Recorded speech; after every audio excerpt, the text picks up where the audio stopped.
All right, so I got my second guest here with me on this edition of the Whatever podcast. To start off, we had Derek Shapiro promoting his new Halloween movie, which was created. The idea was actually created by his son, which is cool in itself. So, just want to shout out to Derek once again. And now, our second guest we have here today is the Aceman analysis once again. Hey, whatever. Kid, thank you so much for having me back. It's a pleasure. Yeah, so I have similar formats. What I did last time that I had Derek on the show because I did promotion and then interviewed him and talked a little with him, and then I roasted Playmate Tessie's music. Yeah, Mm. yeah.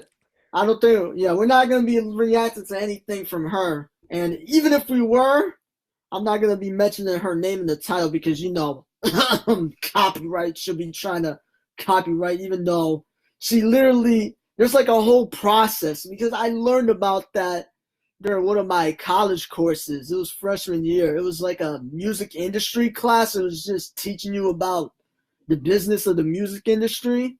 And there's like a whole process if you want your music to get copyrighted. So you just can't be like, oh, the whatever kid insulted me on his video copyright. That's not how it works. Mm. Yep. Yeah, so today we're gonna be me and Ace Man. We're gonna flip flop when it comes to bad songs, and we're just gonna be roasting it because it's a good laugh. It gets some good laughs out of me, and that's the thing about bad music. I have an appreciation for bad music because in this life, it's not always easy. So it's always good to have some good laughs. Wow. We're dealing with some difficult times, whatever it may be, whether it's the pandemic, whether it's personal issues you may have. So even though I roast a guy like a Tony D. Young, for example, there's a part of me that has a soft spot for him and just other people that we're going to be roasting here today. Yes. Yeah. I mean, I like what can I say? I mean, music can be roasted and it can be appreciated too. And even the music that we would deem like subpar, it could be definitely appreciated. There could be elements that we could take away. And yeah, it's also a form of entertainment. So we can also see it as, get a few laughs out of it. But yeah, I can't wait to see what we come up with. Yeah, all right. So my first selection. How familiar are you with now? I guess, but I don't know because the dude's like one week he's saying, "Oh, I'm done with football." Then the next week he's like, "Bro, sign me up, man. You need a wide receiver." How familiar are you with Antonio Brown's music? I've heard a few of his songs. I'm not too impressed with his music. Yeah, you know what's the crazy thing? Because I actually endured myself through this experience to actually listen. I had no idea. This was like around the time when he was with the Patriots for what, like just over a week. Yep. This was just like shortly after that time. So I think this was when he released that mixtape, I guess you could call it.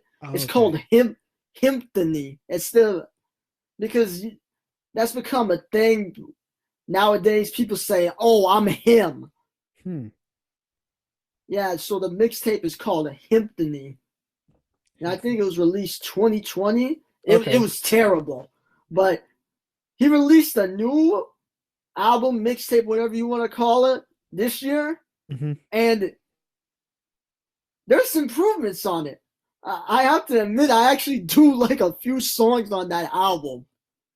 Okay. There was one song he had with 504, and that was actually pretty good. Okay. Yeah, so he's improved, but this song I have for us to start off roasting, I would say this is his worst song. Oh boy. Yeah, so it's you type in AB running. Oh my goodness. I forgot that. I completely forgot this was filmed by World Star. Oh Are you my gosh. serious? That's like so 2015. What? That's crazy. I completely forgot about that. Here we go.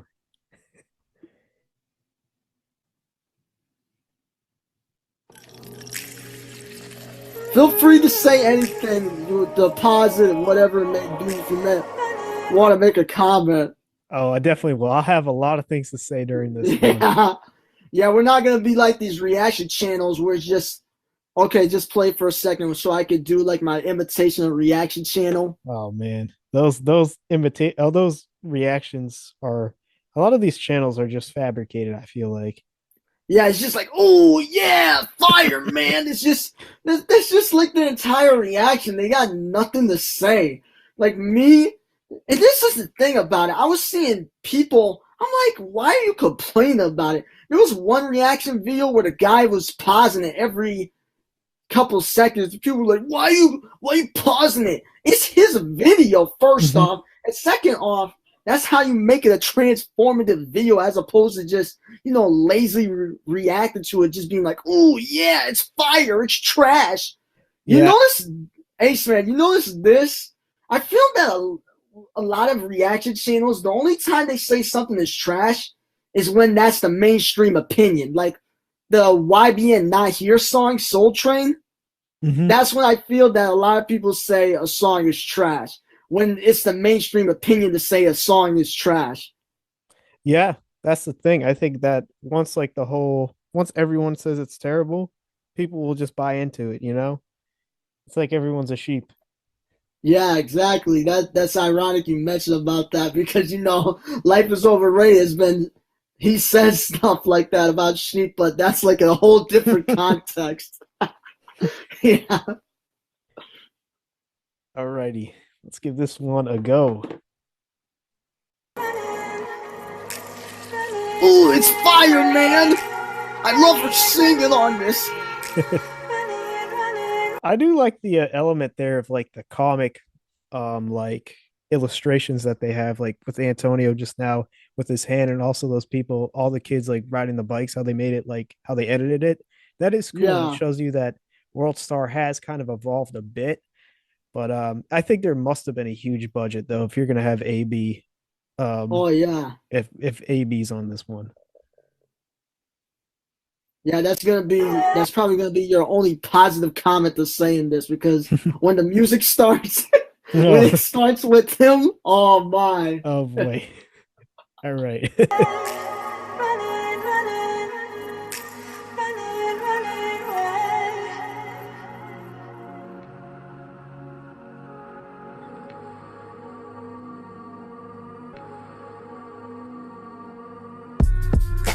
I was down to my last year. They ain't even let me. What in the world happened to his voice? That's the thing. I'm not like Anthony Fantano or anything like that. I'm not like an expert on, and I'm not like somebody that could be like, oh, this is mastered really well or whatever. Like I'm not somebody that would notice like those kind of things, those specifics when it comes to like audio engineering and all that. But it's just the way his voice sounds, like the way it's just like mixed. It's just real weird. I don't know what it is. It's like the instrumental Mhm. is mastered louder than like his actual vocals. That's bad engineering there. That would that's not good. Yeah, the Oh, vocals. It just doesn't sound it sounds very awkward. Or like right off the bat I could hear it. It's so strange. Let's keep hearing his weird voice though. yeah. Let me get up. Had me sitting like hot sauce. They ain't let me get off. Life at home, off the radar. You know what he sounds like? He sounds like J. Cole back on his Forest Hills mixtape back in 2014.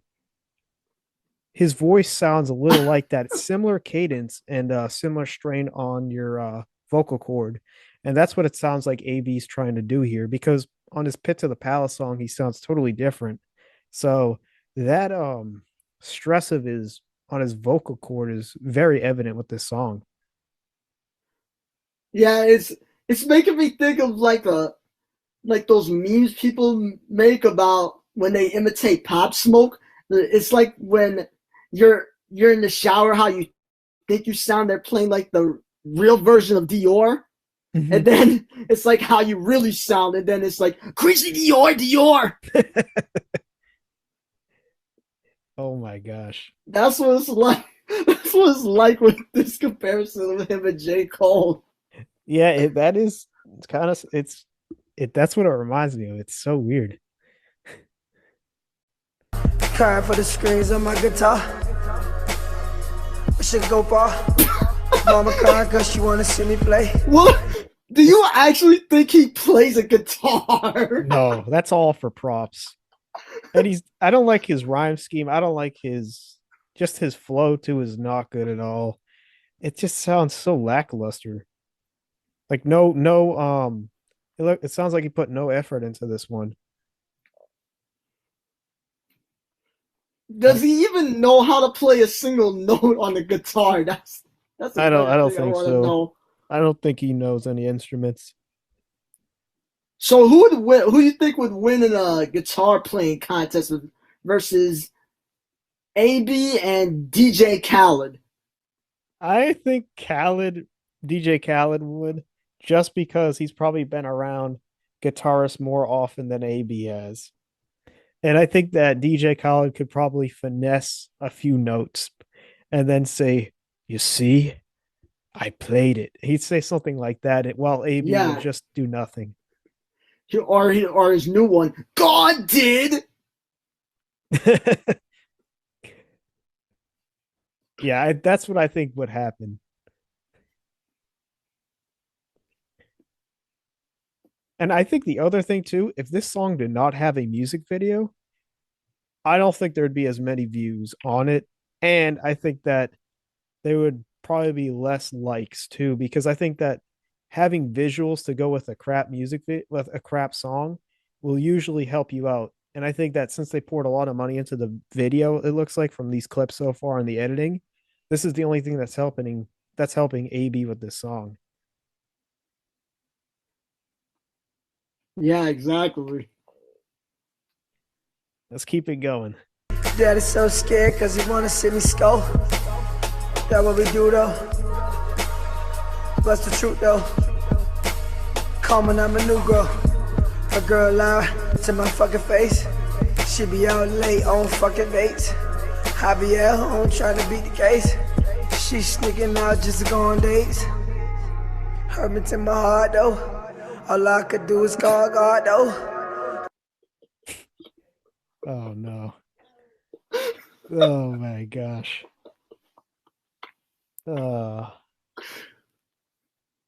How can you have a career that has just switched in 9 months from you playing football on at the time they were the World Series champions, the defending champs, to now making a music video that goes on World Star talking about somebody hurting your heart, and making a song that clearly is not well engineered either. I mean, what a turn of events. Yeah, that's crazy. And that part of talking about a woman, when you hear the rest of this song, it's not gonna make sense, and you're just gonna be confused. Oh boy, I can't wait for that. I've been born to scarred though, but I've been all hard though.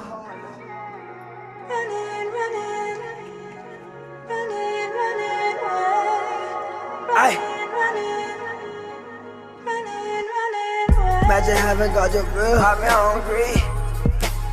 Mumble rap. This is mumble rap right here. Oh, this is this is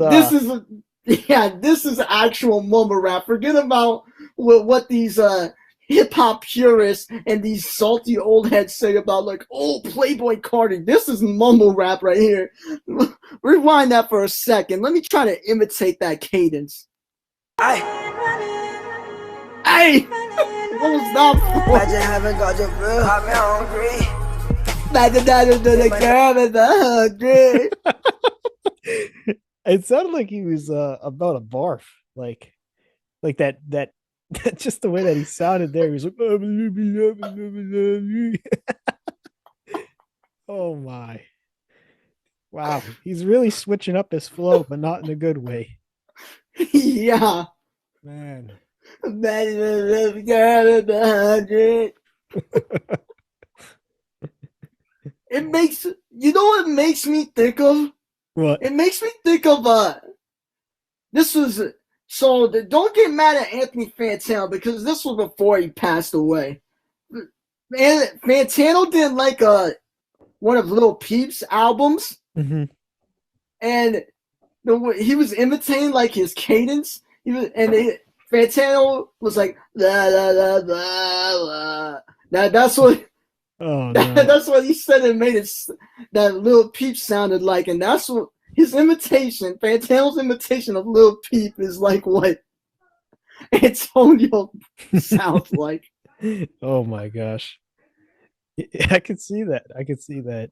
Yeah, this is clearly it caught me by surprise he'd go this low in the mumble totem pole, but here we are. Never fell off. Think I never fell off. I think I never fell off.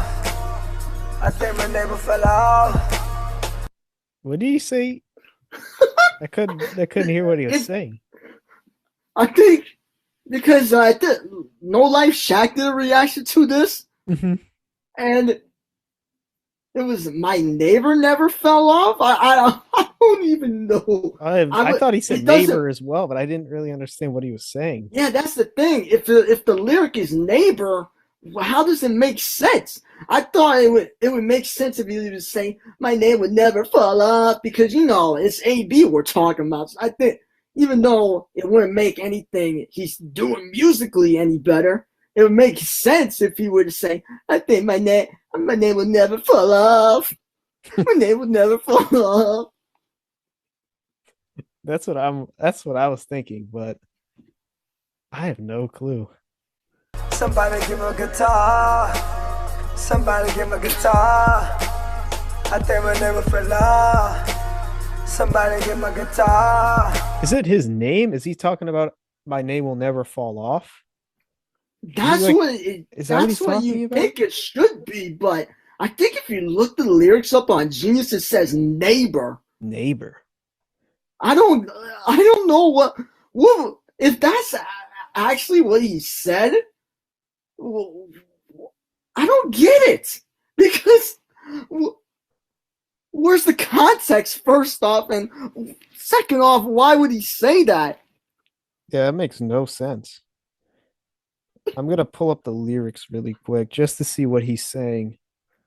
Do you listen to much of Hobson? A little. I've heard of him a little bit.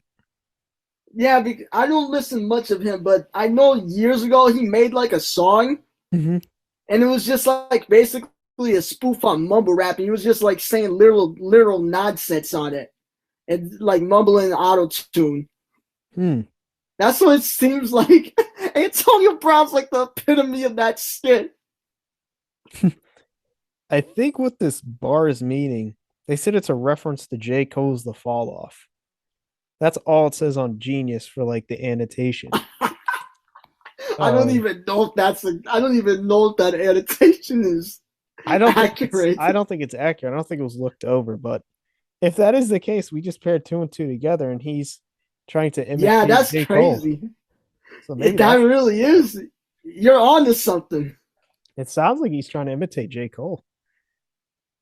Earlier on in the song, now he's trying to imitate a mumble rapper. But yeah, that's kind of weird. I'm hungry. Hey.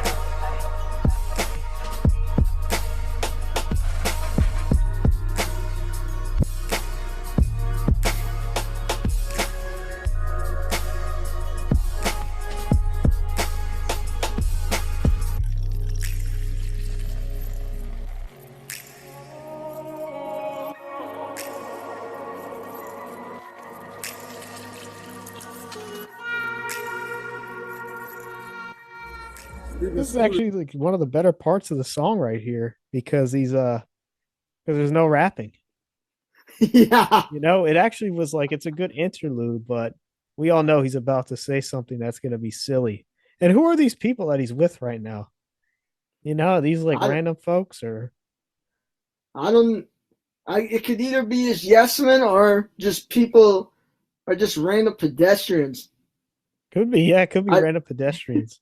yeah I think those kids were probably neighborhood kids or something. yeah because I think AB he would go to football games like in his community, like where he Mm, grew up. yeah. So I'm assuming those are community kids, but I don't know who these people are. I couldn't read you what they say on their I know. shirts. Yeah, I know this for sure. People that are happy to be in this music video, judging by their faces. Yeah. I wonder what he's gonna say here though. Best in Miami. Woodwood area. Hi. Hey, Hi.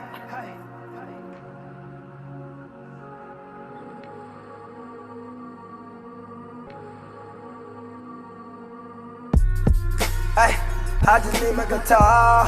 Hey, I just need my guitar. Hey, I just need my guitar. Hey, long as I got my guitar. Hey, long as I got my guitar. Hey, just give me the guitar. Hey, and I can play with the strings. Hey, I think my neighbor fell off. Hey. So I guess that those guys may have been like just people from his neighborhood.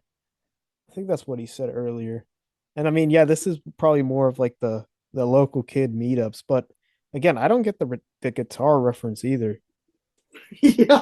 I'm really How confused. does it go from "Oh, she broke my heart" and I'm trying to beat the case to like my never fell off. I need my guitar. I guess I How? have no clue, but this genius reference, which is not is unreviewed again, says he is referencing to the fact that he will be playing the guitar when he features on the Fall Off. It'll be Mike Dean on Devil in a New Dress. What? I don't get that, I but think that's a troll. That is a that has troll. to be a troll, yeah. When, when he said when, if there wasn't any certainty that that was a troll, Oh, that when had he to be a said troll. "devil in a new dress," Oh, I knew for you a know, fact. because because that's a legendary guitar solo, and that's like one of the best guitar solos in rap history. This is clearly a troll. Oh my gosh. You Well, know that Genius doesn't care about this, if they're not gonna check on it and be like, "Hey, that's not accurate, man." they don't hold AB's music to the highest regard Yeah, if the genius mods are not looking at it. yeah. Yeah, He's that's definitely not gonna be on any of the trending songs that are on Genius oh for a no, day. definitely not. Definitely not. Oh boy. Hey, hey, I think my never fell off. Hey, counting up to the pain. Hey, counting up to my pain. Hey, then drop a third on my name. Hey, just give me my guitar. Hey, just give me my guitar. Hey, all I need is my guitar. Wow, he held that note, but it was so off. It was such a strange note. This sounds just what he's doing right now sounds like just me years ago when I found out about like this auto tune app. That just sounds like me just messing around with the auto tune. That's what it sounds like he's doing. Oh, he's clearly messing around with the auto tune. Like the He's just T-Pain auto goofing tune app. around. Oh yeah, this is definitely something from the T-Pain auto tune app. Yeah. Oh my goodness. And then he said somebody poured dirt on my name. And then he said, I think my neighbor fell off. I still don't get what that means. I'm What does that confused. mean? I'm very His confused. neighbor fell off? Who's his neighbor? Is he dissing one of these kids in the music video? Like, what's going on? I don't I have know. no clue. Yeah, Is he referring to the fact that Tom Brady, that wouldn't be your neighbor, that'd be your roommate? That's the thing. Because there was a point where Tom Brady, during his very short tenure in New England, he had him staying over his mansion. Wow. So, but then again, it wouldn't make any sense because Tom Brady's never fell off. I mean, other people like Barry McCockner would say otherwise, but Yeah. that's not true. Oh yeah. Yeah, it's not true at all. So I wonder who he's referencing. If somebody could find his neighbor, that'd be hilarious. Yeah, who's his? What is this? Because he did a video with the Destroying. Is that how you pronounce it? Oh yeah, Destroying. Yep. Yeah, he did a couple of videos with him. What is this, like a diss towards him? Because they were cool, and then they had beef for whatever reason. Is that a diss to him? It could be. We're just making stuff up at this point. It kind of comes full circle because we're making stuff up at this point just like he's making stuff up. Yeah, I think all of this is probably random written bars that just came to surface and he probably made it into a music song. But yeah, let's keep it going. Hey. How many times has he done that in this? It reminds me of like when I Show Speed does his barking in one of his songs. Oh my god, I was thinking the same thing. I was about to say the same thing. And now this is what AB does. He does the hey. It's so weird. It's an odd it's very, I don't know what he's trying to do with this. Hey, let them cry for the strings on the strings of my guitar. Hey, I'm wearing letters with good jeans. Hey, I'm a motherfucking star. Hey, all I need is my strings on guitar. Hey, all I need is the strings on my guitar. Hey, I need my guitar. Hey, give me my guitar. Hey, my guitar. Hey. Said he will not be the same without the strings on his guitar. Oh man. And there he goes again with the terrible auto-tune. Oh man. There's a lot to say on this one. Oh, there's another thing this just made me think of. You ever hear of he's like a rap / YouTuber, Crank Lucas? Then I think I've heard of the name, but I don't know if I maybe have come across his music once or twice, but I don't really know him that well. There was some skit he made, and it was something like when rappers use auto-tune, but they can't sing. That's what the vibes that this is giving me. Oh yeah, this is clearly a good example of that. I mean, it's poorly engineered, this song already, and on top of that, his this guitar obsession is, I mean, A, he's not hitting a good note, and B, it's not catchy at all. And it's really been something that I don't even know how his team could have allowed him to put this part together, because it's horrible. That's just what happens when you have just a bunch of yes men on your entourage. Definitely what happened. And I probably guarantee he probably found somebody who would be willing to do the engineering for free. And that's probably what happened. So yeah, we still got 50 more seconds of this.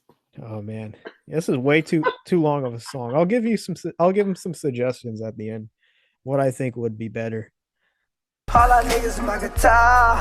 Hey, I let it cry on the strings with my guitar. Let it cry, let it cry, let it cry. Hey, all I need is my guitar. Made it motherfucking cry. Yeah. Hey, all I need is my guitar. Hey. All I need is my guitar. Hey. Let the screen just cry. Let the cream just cry. All I need is the strings on my guitar. All I need is in my guitar. Hey! Oh my God. That was not great. Oh man. Yeah, oh man, I really don't know where to start on this one. But I have a lot of things to say about this. Just listening to this whole song and just the music video too. There's a lot of suggestions I have that I think would make the song improved, I think, to a point where it wouldn't be featured on this episode of the whatever podcast. Cut out AB entirely. Yeah. Yeah, this is I would say AB, don't do the odd singing. B, get somebody who, well, one, I would say make the song shorter. It should only be 2 minutes. Two, the hook is terrible because it's not utilizing auto tune correctly. Um, and also the bars don't make any sense. What's going on with his neighbor and what's going on with the strings of his guitar? And I don't think I heard any guitar in the melody too. So it's really not really making any sense. And the other thing too is I'd ask him, did he listen to a J. Cole song before? Because in the beginning he sounded like J. Cole, and now he sounds like a rip off Lil Uzi. It just sounds so weird. What's he doing? Imitating everyone? Because he does not sound the same from when he was rapping Pit to the Palace. I can tell you that the voice sounds totally different. Something might have happened with the engineering, and also I didn't really like the music video either. I thought it was very repetitive. I did think that the animations were cool, but other than that, there wasn't a whole lot to that I enjoyed. Yeah, that's a good point about counting the 2 minutes because essentially after 2 minutes it's just him. I can't eat my guitar. I'm hungry. My neighbor fell off. I need my guitar. I'm a star. Yeah, it is wild. It is a wild. Yeah. He must have done that at least 5 to 10 times. And then he kept doing the hey, like the aggressive hey. And it also kind of ruined the vibe too, because if he was going to be doing this guitar like long note that was poorly auto-tuned in, and then all of a sudden he does this abrupt hey, like that also kind of messes up the vibe too. And if he really wants to get into this like auto-tune, we even call it like trap wave. Sometimes it's like a subculture of hip hop. Like if he wants to get into that auto-tune subwave, he can't be always doing ad libs. He has to be, I mean, one, he has to really utilize his voice, and two, he has to really do well with the auto-tune engineering, and those two things were not well executed on this song. So if he's trying to do that, then he has a lot to work on, and this song right here just didn't cut it at all. Yeah, and then also, I don't think this.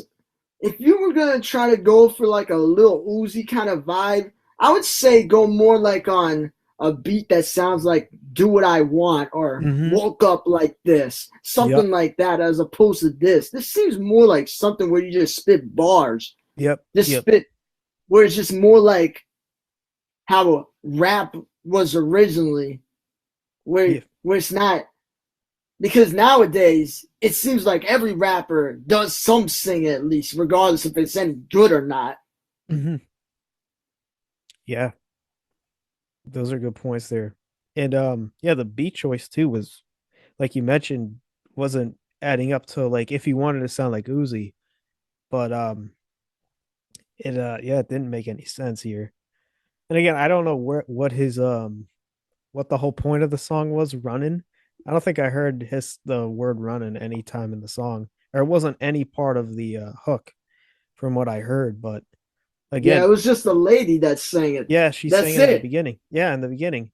I was expecting, one of those songs where the format is, the main artist raps and then the feature does the hook, right? That's what I was expecting from this song because I never heard this before.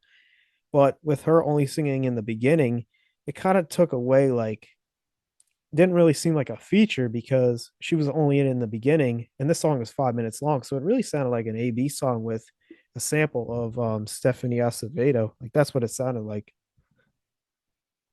Yeah, so you ready to pick whatever song you have in mind? Oh yeah, I'm ready. I'm ready to go. Oops. I think we're gonna go.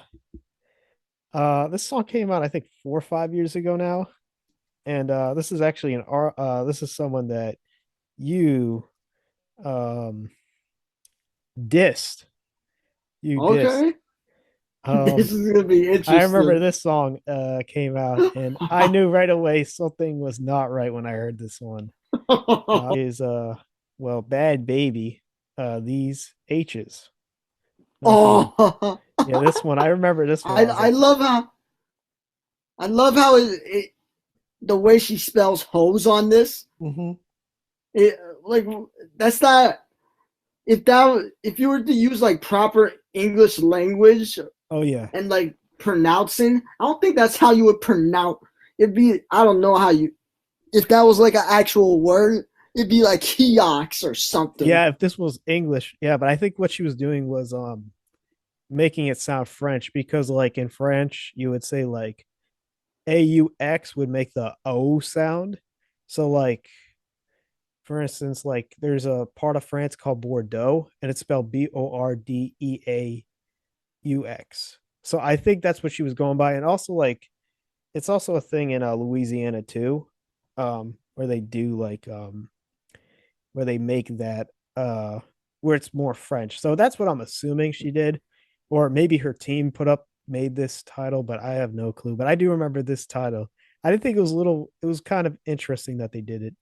And now, do you notice this too? The way they market her is they do her real name is, and then her stage name, Bad Baby. Yeah. So I think she was trying to rebrand herself, but let's give this one a listen.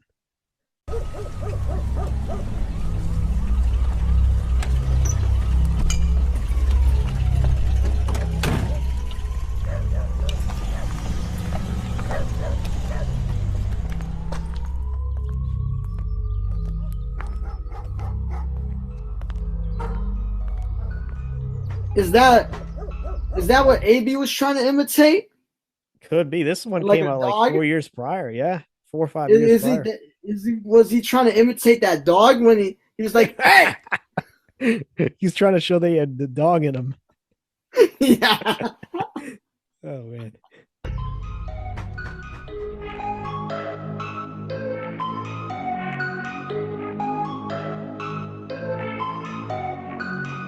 This beat though, that's like the beginning of this beat.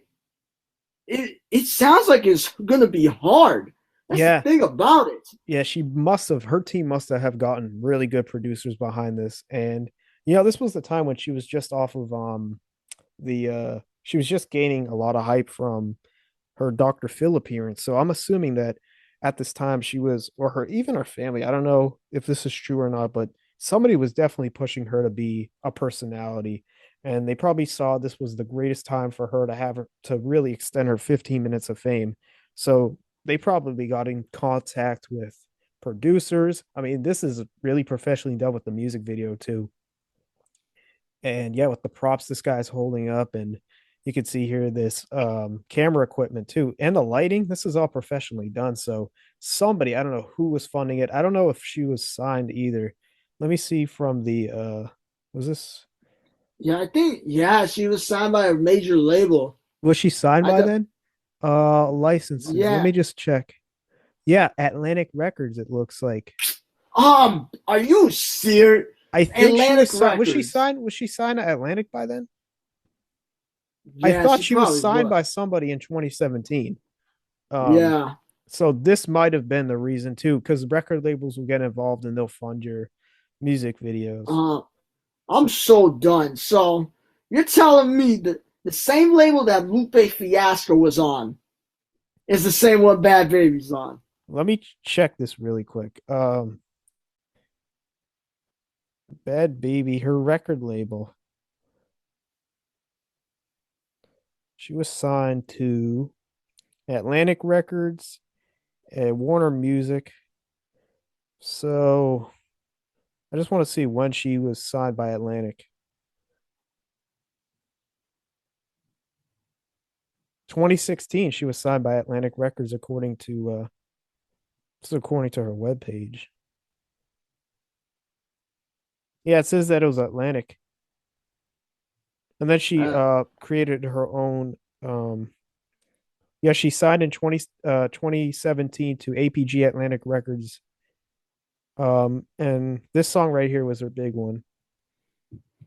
So yeah, she was 14 when this one came out. And she was signed then at 14. And that was with Atlantic. Yeah, that's crazy. Yeah, that's wild. in the music industry, this is why people view mainstream labels as a joke because what?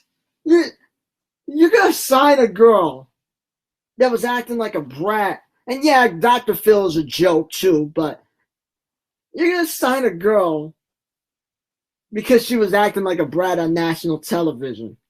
Mm. Yeah, Tony DeYoung is punching his hands in the air. It's a missed opportunity. That's all I have to Yeah. say for him. Missed opportunity. He didn't cash in at the right time.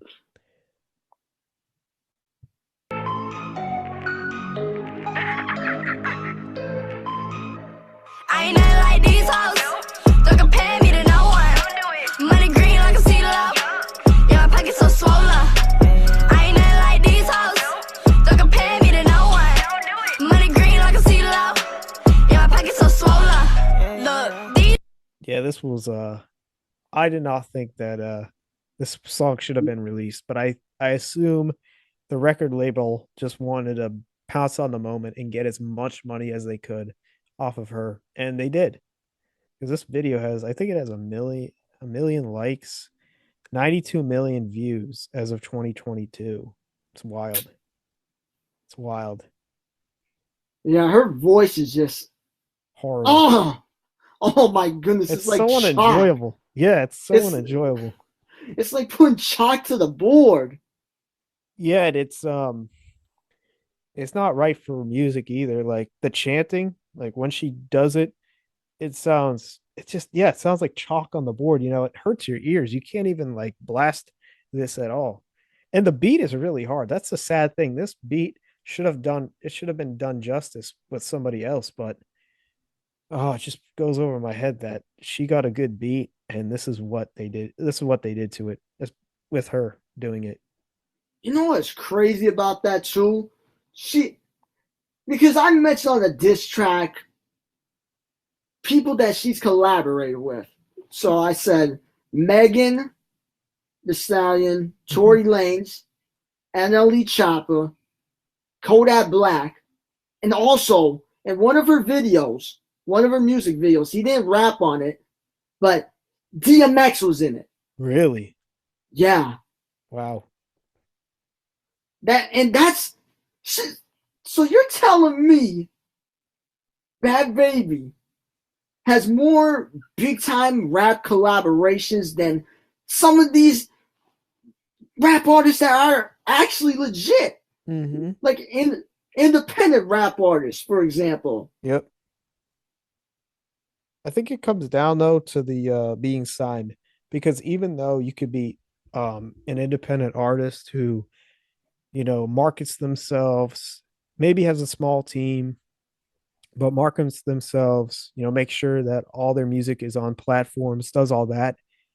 These record labels still are like, I hate to call it this, but they have this political power that these independent artists don't have, and that they can buy out all these big time rappers who can sign a deal, make millions of dollars, but they're the ones that kind of control your industry moves. So with her being signed at the time, she probably had all these opportunities to meet these big name artists. I mean, you mentioned DMX, you had Megan the Stallion as well. I think Tory Lanez, she did a song with him.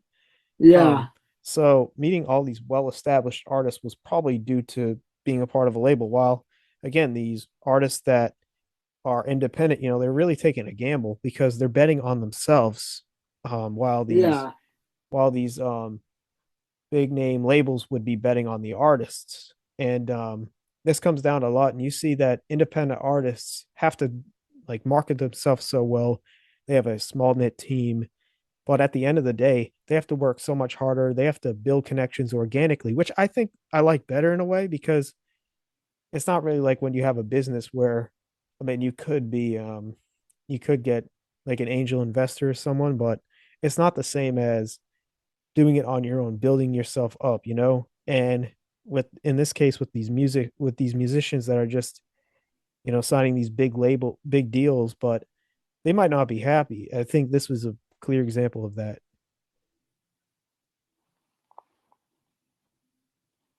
Now let's continue with the rest of those. All right, here comes the hook. I mean the verse. These hoes be fake flossing, fake ass jewelry got a neck rash. These hoes be fake ballin', tax money that shit won't last. These hoes be dick riders and they gon' come out cause they let you fuck. These hoes be full of drama, they always with the extra. These hoes they wake up they begging, on the ground they be fake flexing. These hoes they wake up they broke, they matches be on the floor. Iggy Azalea's daughter? Yeah, this is it sounds, you know, it reminds me now of Iggy, but yeah, she came out a couple years later. And yeah, and it kind of gave me Iggy Azalea vibes too, with just the flow that she had, because this was like a 2017 catchy flow that a lot of rappers were using. And I mean, everyone, I guess, steals everyone's flow, but especially here, it kind of reminded me of Iggy Azalea.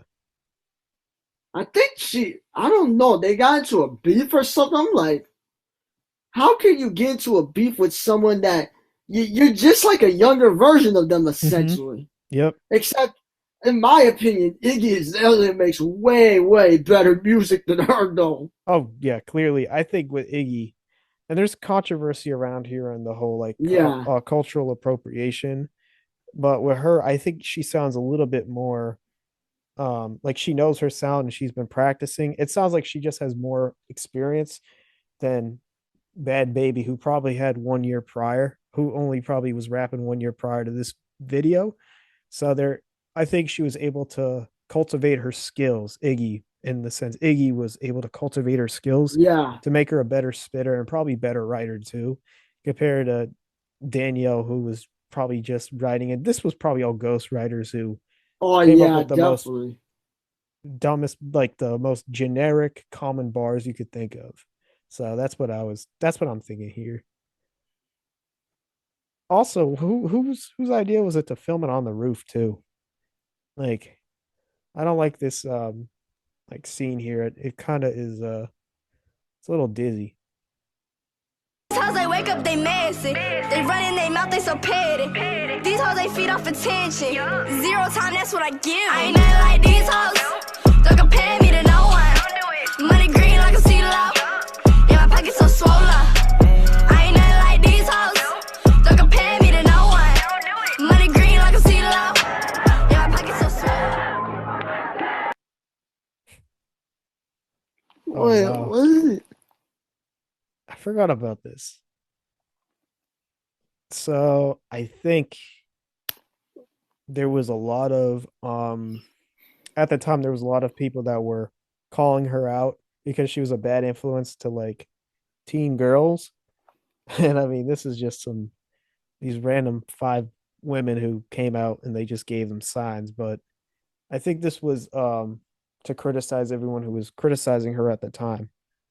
Yeah, this is just that is an example of don't hate the player, hate the game. That's how I feel about it, at least, because who got her in that position? You should all you people should look yourself in the mirror. Everybody that was on my social media, people that I knew that were saying, oh, whatever, kid, there's this girl, she was saying, how about that, though? That you people are to blame because you gave this girl attention. But you people are the reason why she's in the position she's at, because it's like what I said in one of my videos in the last month. I think it was, I think it was about, it was the Nick Green. It was me criticizing Nick Green for saying Sneeko should get banned. And I was talking about how like someone like an Andrew Tate, they're clowns, but the clowns won't have any power if you don't give them any attention. And since I bring that up, it's like relevant to what's going on with Kanye, because people have been outraged that he has a White Lives Matter shirt.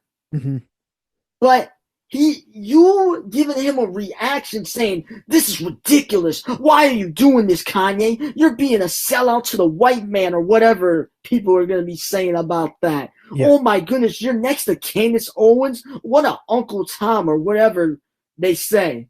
You're biting the bait. Because Kanye, aside from being a musician, he's a professional attention seeker. Yep. It's about getting the bag. It's about business. Because it's financially motivated when he's doing something like that. Because it's the more attention you get on you, the more money you'll get, essentially. Yep. Exactly. And in this case, too, I mean, everyone gave her the attention that she desperately wanted. And it's everyone's fault in a way that she got clout off of this. People started listening to her music because they were interested in her. And that's what fueled it. So the reason why all these mothers here who are representing all the mothers that were against Bhad Bhabie's influence in the first place, you know, they're at fault too, because they gave this girl a platform. You know, they were watching her videos. They were probably contributing to her monetization of her music. And her kids were too, and all their other friends were, you know, giving her the attention that she desperately needed, which helped her out, which helped Bhad Bhabie out. And I think people need to look themselves in the mirror and say, wait, we could have just ignored all this crap in the first place, but we decided not to. And here we are. This is our problem. Yeah. And that's the thing that people just have in general a problem with, is looking themselves in the mirror. A lot of people have bias towards themselves. If something goes wrong, it could be, let's just say that the truth is, there's situations where it could be interpreted where there's no like actual truth, and it's just a matter of opinion. But let's just say in a scenario, the truth is it's that person's fault. There's a lot of times where that person, even though the truth is they're at fault, they'll say, oh, it's because of that, or oh, it wasn't my fault. You can't be putting the blame on me. It's because of circumstances in my life, or whatever it may be. Yep. Yeah, definitely. That was people, all these biases, people need to really push to the side and really make sure that, you know, that there's other things out there and that they shouldn't always be obsessed with their own business. Yeah. All right, let's continue rolling this.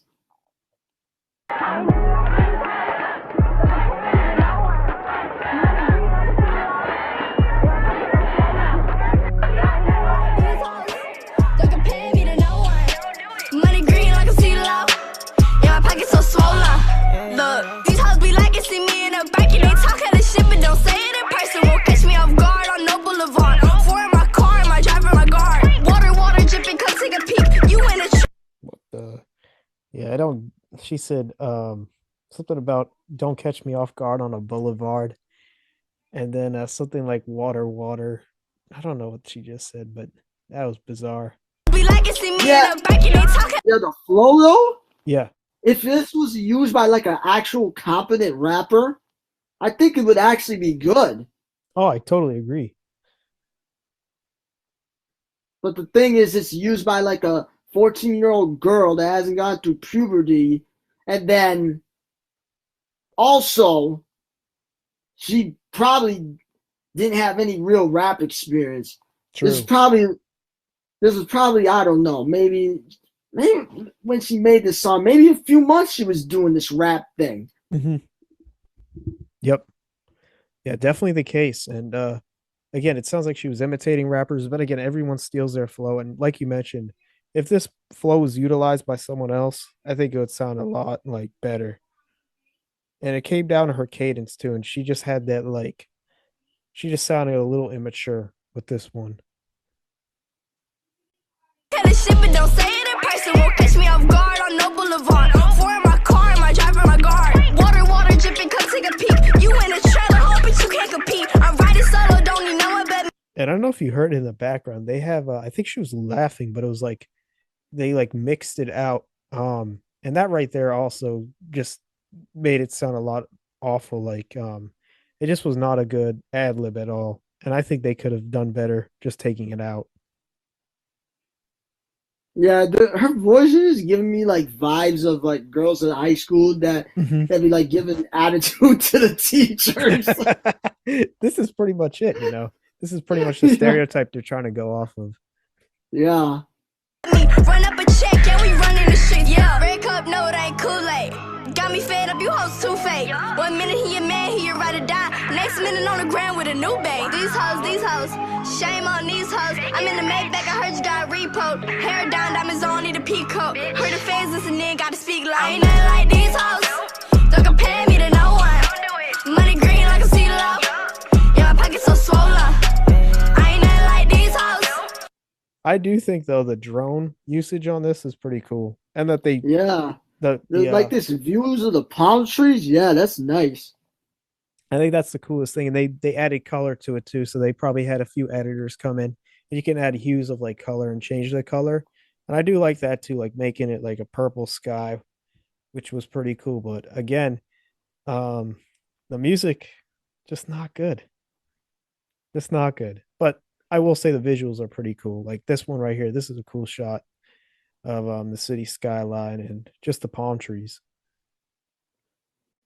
If I were to describe this song in 2 words, it would be squandered potential. Yep.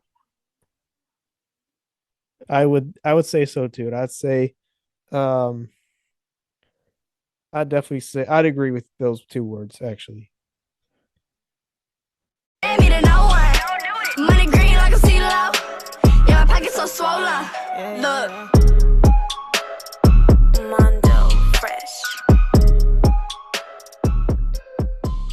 And again, the beat was hard too. But I just think that she sounded very lackluster. Her cadence was, just sounded very immature. And again, I think it was more done by her label. But again, it just wasn't it just didn't sound enjoyable, I guess. And that's what made the song feature on this list. Yeah. It's hard to enjoy when the rapper's voice sounds like I know like you know. We had the last guy singing about a guitar, so yeah. Oh man, I'm wondering what you want to do to the next one. This is gonna be interesting because even though he's not a respectable rapper, the person featured is revered as a pop queen or pop princess, however you want to refer it as. K-Fed. Crazy. All right, I have the audio to this one. And this is with Britney Spears. Yeah. Because they were married at one point, but that's you know what's funny? After I think it was like a week after that his only album came out, and there's 2 funny things about this. The album Playing with Fire came out on Halloween. Really? So you can make a bunch of puns right there alone about him dropping one of the worst rap albums ever on Halloween.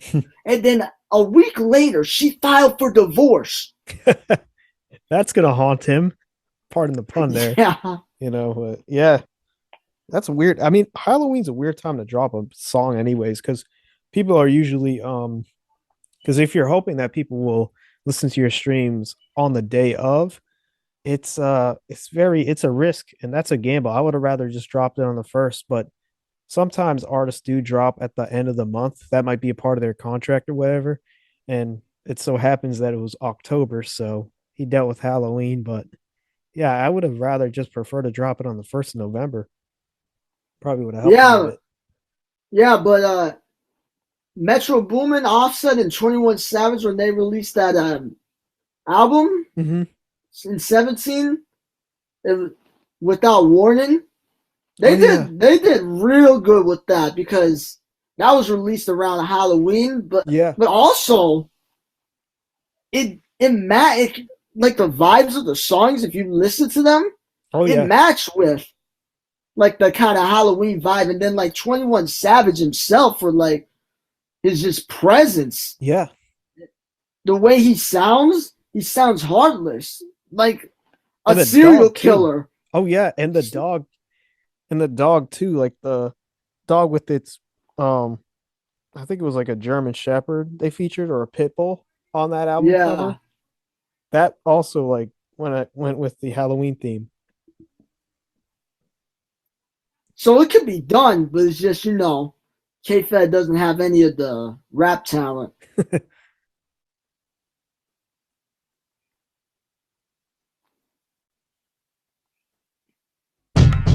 Federline, Bosco, we got him on this one, dude. And they say I'm crazy for loving you, for feeling you. Do you know when the year came out? I mean, when the song came out? 2006. Oh, wow. Okay. Yeah, it's giving me 2006 vibes with the hard hitting bass and the drum pattern too. It's kind of giving me Timbaland vibes. Do you know if Timbaland produced this one? No, it was his name was Bosco, the producer, I think. Okay. Was he a popular one back in the day? Not really, but I think if I'm not mistaken and remember correctly, I think he was nominated for a Grammy for something he did. I don't know. Okay. I think he's actually legit. That's the thing, because K-Fed actually got like some legit producers, at the time, Mm-hmm. like producers that were popular at that time. Like you recognize the producer tag JR. Yep. I remember him. Yeah, that's it. He produced a couple songs on the album, Okay. and then I'm just thinking on the top of my head, there was a rapper on there. He wasn't like anything big, but he was actually signed to Akon's label Really? at one point. That's pretty cool. So he did have some, like, I guess, connections with decent producers. Yeah, but he K-Fed. Spoiled the moment, I guess. Yeah. Let's keep going with K-Fed. And baby, I'm a little crazy. I'm a little crazy. I know all the things you do. When the And this is one thing. This is my hot take on Britney Spears. I'm not a fan of her music at all. I do respect her longevity as an artist and how her songs are still appreciated today. However, I was never a fan of Britney Spears, and I don't like this like squeaky voice this that she is puts out. terrible. It's very annoying. Like with her song Circus, I mean her other songs too, like Toxic, all those songs that she has with that squeaky voice. I just never liked it. It just, for me, it was a hindrance. I never enjoyed it. Yeah, she sounds really awful on this. Like this, I swear, this must have been not too long before she had like the whole meltdown where she shaved her head. Oh yeah. And if that's the case, I could see why, because first off, you're married to this dude, and then second off, you had to make this song with him, and man, Oh, that's horrible. yeah, they say I'm crazy. Yeah, you are crazy for thinking this is something that should have been released to the public. You singing like this? It's wild. And I actually like Britney's music. Like her 2007 album, Give Me More. That to me, that's a classic. Oh, that's a good one. That's the one song I like. I forgot about that one though, but yeah, that is a song that I do like and I enjoyed back in the day. It's like a club hit. Yeah, that's like that's a good song. In GTA they play that at the strip club, but seriously though, that is a good song for like that kind of vibe. That's true. That's true. It's in the left hand, every single word. When the pen hits All the the pad, it's in the things left you do. hand. Every single word is worth 30 grand or maybe more. Don't think 30 they understand grand. how much. Hold up. Whoa. He said his words are worth 30 grand or even more. I don't know, man. He might be referring to child support with that line. I don't think he's referring to. If you're telling the truth, man, you're not referring to those bars. You might be referring to child support. Yeah, because this guy, if you got a feature off of him, I don't think it would be more than like $2,000. Man, he might be the type of guy to do it for free. Yeah, that's true. Because like I said on my diss track on him, this actually happened because he wasn't getting concert ticket sales. Mm-hmm. He was so desperate to get people into the venue he was at that he had it for free, and even then people wouldn't come. That's so sad. That just shows you that you never will make it as an artist if you're asking people to come for free and they still don't want to come. That's horrible. There might have been more people at your local open mic than a K-Fed concert. That's horrible if that's the case, man. That's sad.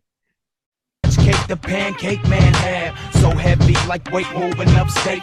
Cab come out climbing like the crime rate. I f- with your boy, the prince of the bay. Sit back, day to day. Got 2 backpacks, Fresno one, LA in the other while I'm holding my sons. As I march through the valley, a shadow of death. Daughter on my chest, wife on my left. Let's go. And they say, He was bringing in his family here. He said his daughter was on his chest and he had his wife in his hand, holding his hand. Yeah, not for long. Not for yeah, long after that's what I that was about song. to say. That's what I was about to say. I was like, oh, it didn't seem like too long afterwards. Yeah, now to make it more accurate to a situation, it'd be like, yeah, child support, money coming in, man. I got custody of the kids on Saturdays. I know that. That is tough. That's tough. All right, here comes Brittany's hook.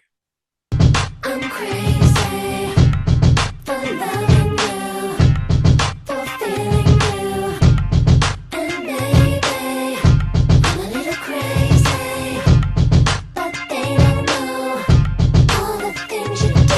That's how I'm a ride. I mean, the hook really speaks volumes to what would come for Brittany. I mean, saying that she's crazy for loving him. I mean, yeah. And what happened afterwards, like you mentioned, crazy. Yeah, people do think so.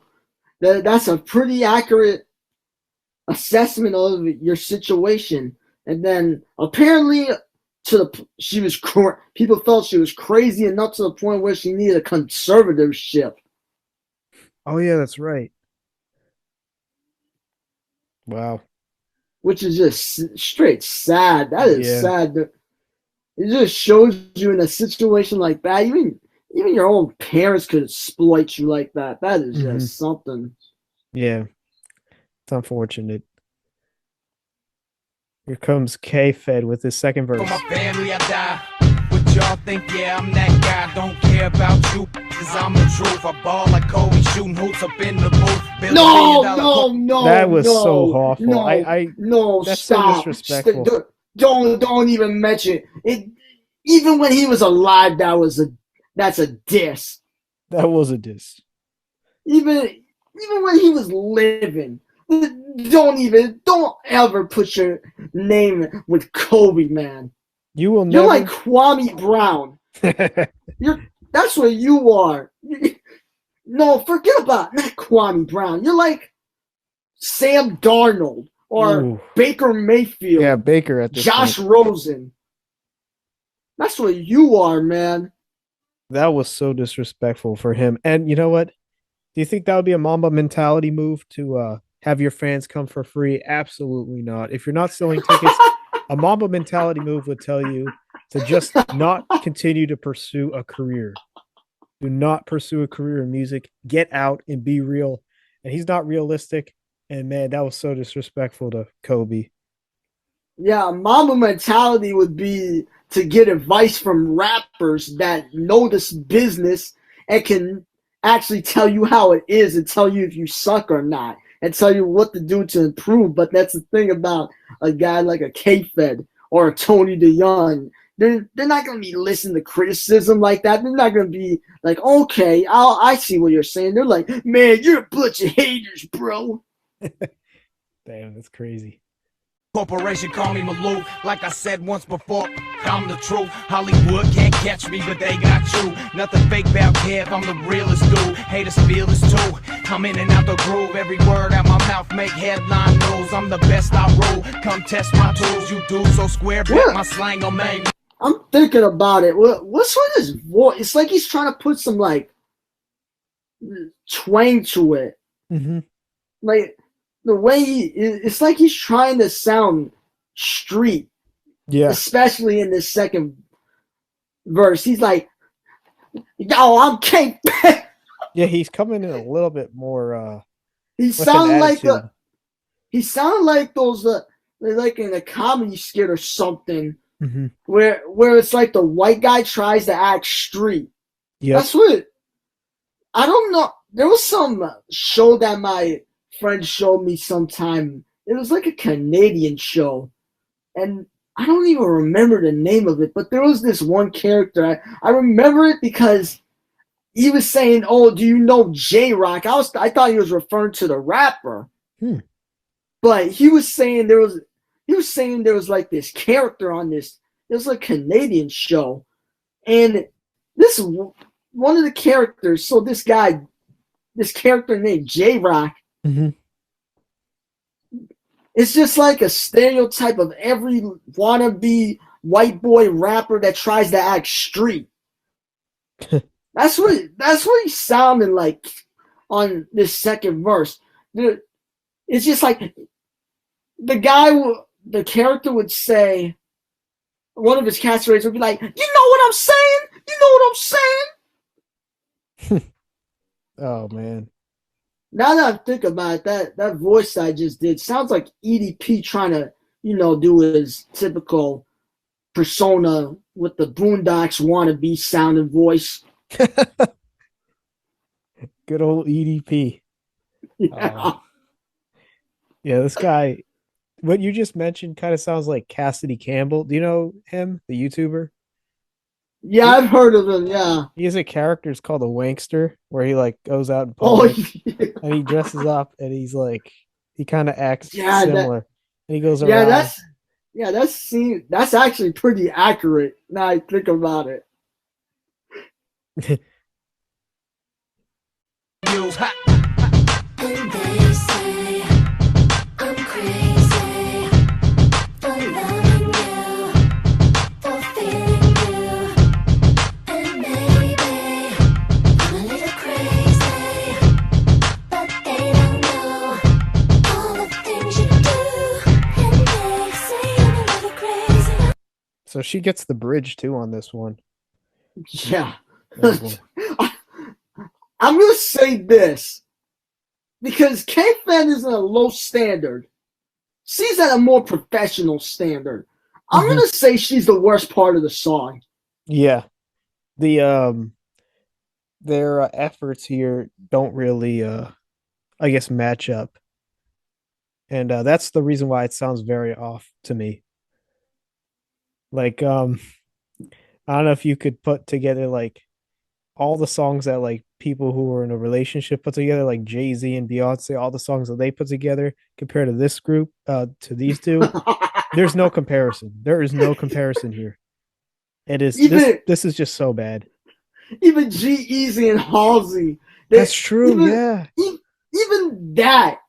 And that's not like a crazy great song. That's a good song in my opinion. It's not a great song, but even that compared to this, that makes it seem like a masterpiece. It makes it seem like something that should be worthy of like a complex list, top whatever songs of all time. Yeah, this song right here just did not mesh well together. The hook by Britney, I did not like at all. And these verses, what is going on with Kevin Federline? Like, is he just putting on different personas per verse? What is he doing? It just is confusing to me. It's like, you know that movie where it's like the guy has like 23 different personalities? Oh no. That's what it's like with K-Fed. Oh, imagine if he was I would be curious to see what it'd been like if K-Fed was doing rap in the modern day, where it's, and people can have their opinions, but I think rap is in the best place it's ever been because there's all this variety. Oh yeah. That's so the nice thing. Yeah, so I'd be curious to see what direction would he go in. Would he be like trying to be on what AB was? Trying to be like a Lil Uzi? Imagine if like how Lil Uzi starts off Woke Up like this, where he's like, I'm a rock star. Oh. Imagine if K-Fed did that. I could only imagine. Like, I think K-Fed would have face tats. He'd probably go the route of like Stitches, where he would like get dreads on his head and put face tats and just tat his whole body up and just do some auto-tune type music. That's where I think he would go. Let's see what he has the rest. I could see him doing something? Drill too. I could see him doing drill and just capping all the time as well. But I don't think that'd be a safe place for him to do. Man. Yeah, you'd be trying to be lower your tone, on some Pop Smoke. Yeah, he'd say some dumb things that he would get into trouble with.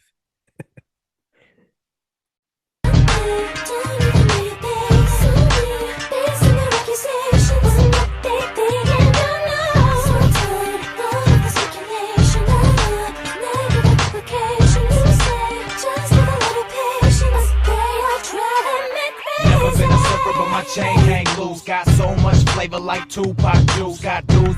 Oh my god, no! Kobe and Tupac. This is so disrespectful. Serious? It's so disrespectful. I forgot that. I forgot that in the same song, he somehow had the nerve to mention Kobe and then Tupac. It's just so disrespectful. Honestly, the fact that he would just say, okay, I'm going to name Kobe here, and then Tupac, who is arguably the best rapper of all time, and you're going to diss two legends. I mean, at the time, Kobe was still playing, but everyone knew he was going to be a Hall of Famer. And you compare yourself to him, to both of these well-known stars, one basketball player, one rapper, and you're just in the way that he just makes it so that he's like them. Are you kidding me? This guy is delusional in all senses. Delusional as a rapper, delusional as a human.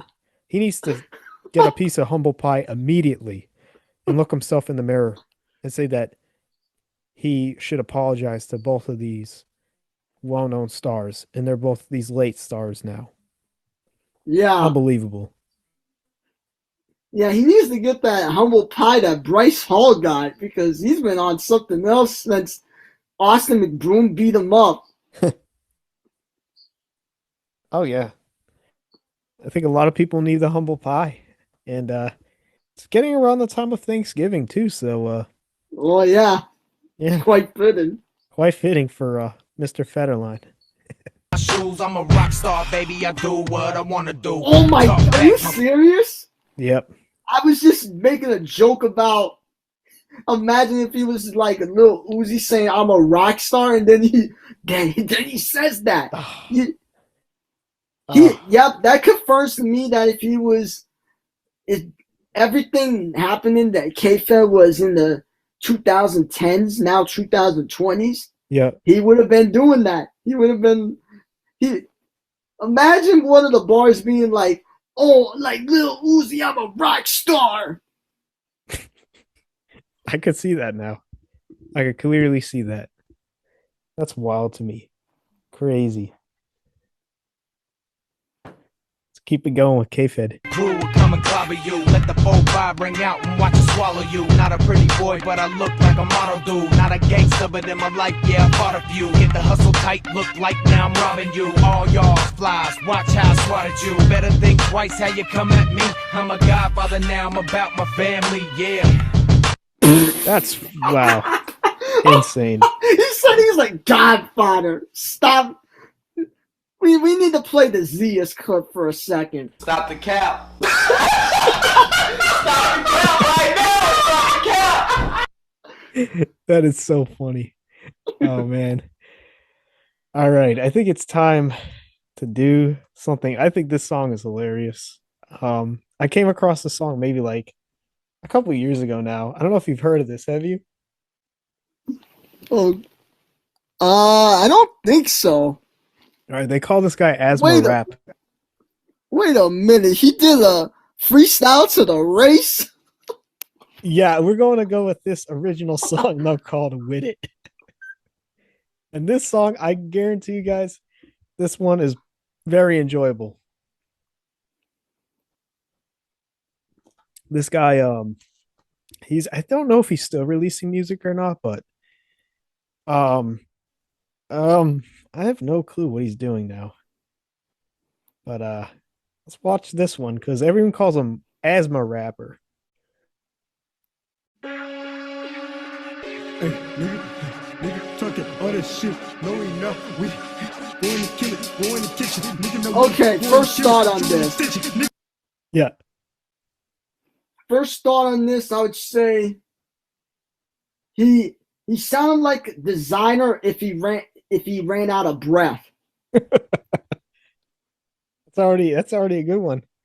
You know what he sounds Yeah. like? You know, like when they interview athletes after they run a race Yeah. and like they're still out of breath, but they like are so proud of their performance. Well, this guy's kind of sounding like that. But yeah, I remember when this song came out, this was everyone was laughing at this one. Oh, I got another one. He Yeah. sound like Chief Keef doing a finito but out of breath. Oh my goodness. I'm a gorilla. The fuck? Finna pull up in the zoo. Nigga, you talking that shit, you know we going and killing that shit. Nigga, the talking that shit, you know we ain't that shooting that shit, standing that shit. No way I get in the place. Nigga, now own that shit. Nigga, I get that shit, flip that shit, turn that shit, move that shit, working shit. Here's the other thing too with this. Like we mentioned with AB, it doesn't sound like his vocals are not up to like the volume of the track, you know, like in this case the beat. The vocals Yeah. and the beat are not up to the same like volume level. So it also sounds awful there, but again, it's this video I think is even worse that they had it because I don't know, it's so silly. Like it's kind of embarrassing actually that they put this one out with him in the video. I mean, hey, it's more entertaining and more power to Lanes with this, but again, I just have to say there's a reason that every time you search like horrible rap songs, this one will always be in it. And I mean, it's classic. A lot of people have watched this time and time again because they just laugh at it. And I mean, rightfully so. There's a lot of hilarious things about it. Nigga, bricks. take your shit, and this shit, no it is. No, I didn't lay that shit. Nigga, they talking that shit in that way. I think it's so funny. Hold this guy was up, just wait doing a the lean. minute. Yeah. He sounded like Scooby Doo if he spit bars. People said that. Yeah, it's crazy. I can kind of see the Scooby Doo. Shaggy. That's a good one there. That's it actually sounds accurate. I love how these two guys, there's two guys with them. I mean, they're just like doing the funniest dances that you could find. Like this guy, he's like doing a dab and then he's swaying. Like this guy was swaying and this guy's kind of doing a nay. I don't know what he's doing now, but again, the dance moves are just weird as well. I mean, they're gripping sticks and everything like that, but Yeah. again, it's kind of funny. And there was like there was like a light show in the background or like fireworks or something going off a little earlier in the music video, but again, it's kind of funny. But it's like the dance moves don't match like the vibe they're trying to go for. Like That's they're true. trying to look at they're trying to look intimidating, but they look like they're making a spoof. Yeah, it really is. But I think this might be actual. I don't know. I don't know. I've never seen an interview with this guy. I've never seen anything. So this could all be legit, but it just didn't go as planned. Turn on this bitch, don't even know. I did not get it. Flip that shit. Nigga, I saw the lick. I was on the fucking I mean, this clip right here, this is the thumbnail. I mean, it's just the picture has 1,000 words. Like point of view, you just woke up and you're about to get mugged. That's what I think of it as. Yeah, These are imagine just crazy. waking up to that face. It's wild. Imagine you just wake up and then you turn around, you see that. Crazy. was just hitting the shit. Hey, I take your bitch. Ain't on that four in the whip. Nigga, I'm rocking the shit. Nigga, to get in the shit. Nigga, I'm taking your bitch. Nigga, I'm fucking the shit. Cause I can do all this shit. Nigga, you starting the shit. Taking your motherfucking bitch. Nigga, I'm rolling around. Ain't on that money and shit. Nigga, I'm flipping the shit. This feels like an Adult Swim show. An Adult Swim show? This feels like a scene for Adult Swim show. For some like absurd comedy show. Like It's just giving me those vibes. That's wild. It is. It really does remind me of that. And this guy just seems like he's probably like a comedian or something. Again, this is I don't know if this is actual or not, but he has other music videos that are similar to this. So maybe he is a comedian, but I think I saw another one, but let me see. I just want to look at his yeah, I don't know. But he does have other music videos, but it seems like this could be legit. Like look at here. He had one last year that he put out, Loud featuring Forever. This looks like he's still doing the face and everything. And this one came out 3 years ago too. So could he be still doing it? And he was featured here 5 years ago on a song. So seems like he's still doing it. So he might actually be taking this seriously. Nigga, I'm stuck. Nigga, I'm taking the bitch. All I know is nigga, I'm over the shit. I swear that shit. Nigga, I swear the shit. Nigga, they talking that shit that I'm with. Nigga, I'm going and killing that shit. I'm kicking your motherfucking bitch. Already know what it is. And she serving the shit. And I'm whipping the shit. And in the water in the whip. You already know what it is. Nigga, you talking that shit that I'm with. Going and killing that shit. Nigga, they talking that shit that I'm with. And then they shooting the shit. Sending the shit. Know where I get in the flip. Nigga, now own that shit. Nigga, I get that shit. Flip that shit. I just don't know what he's saying with any of this. Like Yeah, I can't get I any of the don't bars. either. This is I said designer at the beginning. This sounds like designer mixed with I Show Speed. Except that this is like inaudible. This is like just Yeah. full on. Like if mumble rap just embraced not communicating, like this is what it is.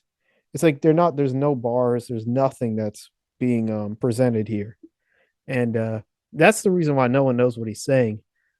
I mean, all I can hear is the stick part, but other than that, I can't hear any of the other lyrics he's saying because his cadence is all broken up by his breathing. But yeah, this Yeah, was, I we couldn't need tell you. to yeah, we need to look up after we're done listening to this. Look up Snoop Dogg imitates mumble rappers. That's what he sounds like. Yeah, we gotta look at that. I'll take a look at it after. Show that shit, move that shit, working shit, nigga bricks, thinking shit, hitting shit, no it is. Other than that shit, nigga that talking that shit in that way. He's got the same thing like AB. He's doing the AB and voice. instead of hey, it's He's doing the breathing. Flip that shit, nigga I saw the licks, I was on the motherfucking stick, I was just hitting the shit, and I take your bitch, ain't on that four in the whip, nigga I'm rocking the shit, nigga the bit in the shit, nigga I'm taking your bitch, nigga I'm busting the shit, cause I can do all this shit, nigga you starting your shit, nigga you motherfucking bitch. I just love this. This is the funniest picture. Oh man. Nigga I'm rolling around, and in that mother and shit, nigga I'm flipping the shit, flipping the fast, showing the rest, nigga the thinking that bitch, nigga I'm flat, nigga the thinking the bitch, already know it is, nigga I'm up in the shit, and I serve that shit, nigga I serve the shit, nigga they Yeah, that's wild.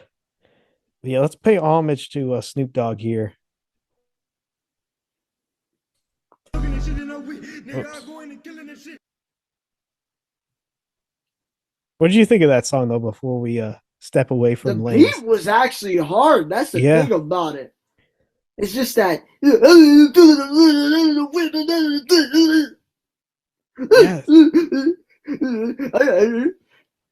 that's the it's not craziest like thing. Scooby-Doo rapping bars.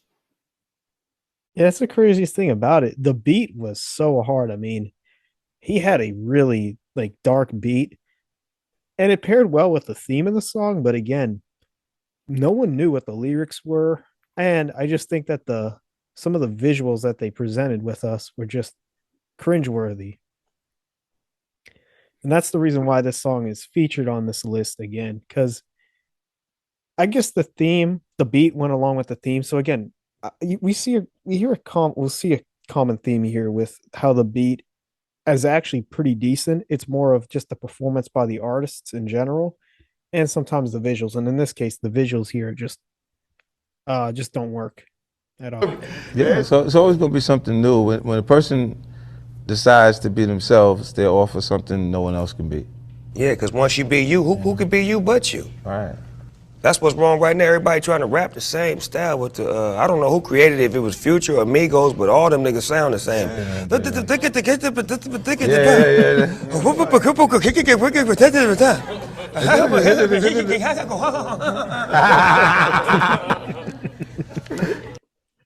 That is a good point, though. He sounds the exact same as Lane's. Sounds the exact same. But I think it's a universal flow again. Like we mentioned, I think people just steal flows, but it just becomes so universal that whenever you listen to a beat, or if somebody's freestyling, that's usually the universal flow that comes to mind. And I think it was started by the Migos or someone like I say some of the pioneers of the mumble rap scene. But I mean, now everyone takes it. Yeah. And these guys like AB and him just take it to a whole nother level. Oh, clearly. Yeah, because I got my guitar. And my neighbor fell off. The guitar thing. And again, the rock star thing that Federline said, it all comes back to the Lil Uzi. Yeah. Even with the big difference in the eras that it was in, because this is 2006 with K-Fed and then AB's 2019. Yeah. Yeah, it all comes back. Comes full circle. I'm trying to think of what there's a couple of Tony DeYoung songs I have in mind. Should we go with Sharma? There's another one too. Type in Tony DeYoung, and then I'll make a decision from there. We have Sharma, sure. Balls Deep, which I've actually listened to. Oh, the Fresh Stuff is a hilarious song too. Yeah, let's go with Fresh Stuff.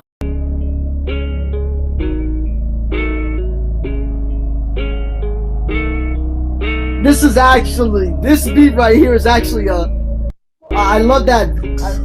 First off, I love that. I love just like that view that just like close in of his junk for whatever reason. Yeah, that was what was going on with the because it's so stupid. Honestly. Yeah, but this beat, I have no idea how I found out. But I found this beat, and it's a Eminem, of course. It's an Eminem / Joyner Lucas type beat. Damn. That's why I say even if he's not rapping on Eminem beats, he's rapping on Eminem type beats. Yep. He is Stan. Yeah. The only difference is he hasn't driven Sharma off the bridge yet. We'll be waiting on that one. Yeah. I got broads in New Hampshire, dick them down in a camper. You're not even from Atlanta. Oh, man. The camper in New Hampshire. Oh, man. That's where I got that. When I was texting you the other day, that's where I got that from, that rhyme scheme. Because New Hampshire, the camper. Life like George Costanza. I write bars in the stanzas. That's accurate about his life being like George Costanza. Because in Seinfeld, people view him as a failure. And that's like, and this is me taking these shots as Tony. I'm not saying don't go for your passions or your dreams, because clearly this guy wants to be a rapper, right? Mm-hmm. But the thing is, he cannot take criticism whatsoever. That's a bad quality. And then on top of that, DJ Silk, a guy that actually has been in the music industry, gives him like legit advice that if you're a person that has logic, you just be like, yes, I see what you're saying, and take what he's saying into account, but not Tony. That's true. Let's keep it going. Designer fake like Fanta. I fuck 5 girls named Hannah. Going out like Montana. Breaking your crib like Santa. I can't believe he compared himself to Tony Montana there. Or Joe Montana, if he's talking football. Just disrespectful again.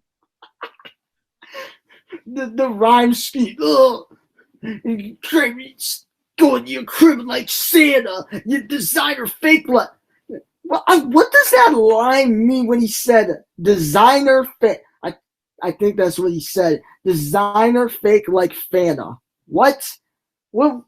I think he was trying to reference the previous line, which was about a panda in Atlanta. Where he said something about a panda and then Atlanta. So I think he was tying it in with Designer the rapper and his hit song Panda. But again, Fanta, how is that a fake designer? Like it's a soda brand. I don't know what he's trying to say. Yeah, it's weird. Anna, black girl rammer, white chick slammer, get money daily. Call dog. I can't believe this. And I think it's comical that they do the close-ups of his head when he's doing these like very awkward facial expressions. It's just so bad. Again, though, I can't. You can't make this stuff up. You can't make this stuff up. Yeah. Who has I'm pointing out in my content copy like that on him. But who brags about having brides from New Hampshire? I don't know anyone. Yeah, I got these chicks from like New Hampshire, man, and we hooked up in the cabin, bro. Again, I this is only a Tony DeYoung thing. I don't think anyone else would be doing it. Yeah. Gosh, he's cringy, man. Yeah, what's the next thing he's gonna be saying? Oh, I did a drive-by at your cabin popping at the ops.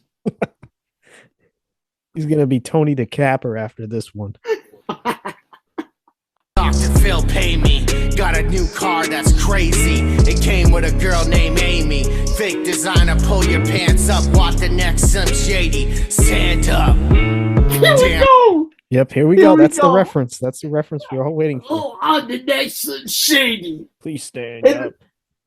And then, oh my goodness, this dude is really just like when you first find out about how to rhyme, and you don't really know the concept of rhyming, you're very new to it. And then also in rap, there's a lot of slant rhyming. Yep. And then because even with me, and not just me, but just rappers in general, if you were to say 2 words, yep, just in like normal speech, it wouldn't sound like a rhyme. But when you're doing it over a beat and you have a flow, then it sounds like it's more so rhyming. Yeah, you force it. Yep. Yeah. But Tony is just like, I got a cat with a hat. He's fat and he lays on the mat. He's stressing. He's stressing it too much. Yeah, that's the one thing I noticed with him too. It just sounds like way too stressed, and it sounds like he's really just forcing it on the listener. Yeah, it's crazy. My car came with a girl named Amy. What does that mean? I don't know.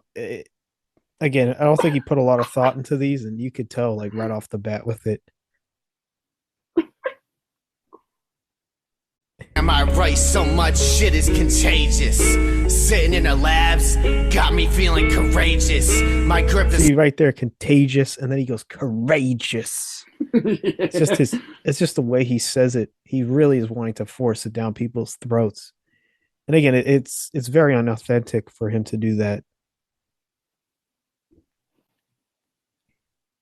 Soft on the pen, but my right hand's sweating. I can't stop though, because it's my lyrical investment. I feel like I'm growing my seed in hip-hop, so why don't they purify me? I got a family to feed, trying to compare me to Eminem, just because I'm not the first white MC. And the one other thing I noticed too is that he doesn't go with a hook here, which I think he should have done. And the other thing too is that he's kind of talking. He's not even rapping anymore. He was talking a minute ago, and he's kind of getting a little off beat. Yeah, that's the thing about it. It's not like it's an artistic decision, because like with MF Doom, for example, you hear some songs from his, like the beat sound, or not the beat, but the flow sounds off kilter. I wouldn't say it's weird for me how to describe like MF Doom. It sounds like he's off beat, but he's on beat at the same time. It's like something unique to like MF Doom, where it's like that's an artistic decision. For him, I don't think he knows how to ride a beat. Yeah, he does not know how to ride one. I don't think it's an artistic decision. Yeah, he does not know how to ride a beat at all.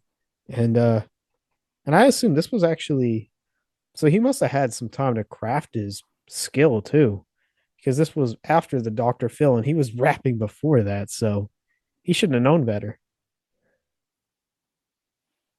So nobody's really shocked. I put that 9mm down years ago, so no, it's not cocked anymore, you fucking whores, and my music is definitely addictive, always compared to heroin, so don't try injecting my talent, they'll never understand me, but fuck it, I'm getting followers, so fuck it, brand me, and while my fans suck my dick, these labels proceed to scam me.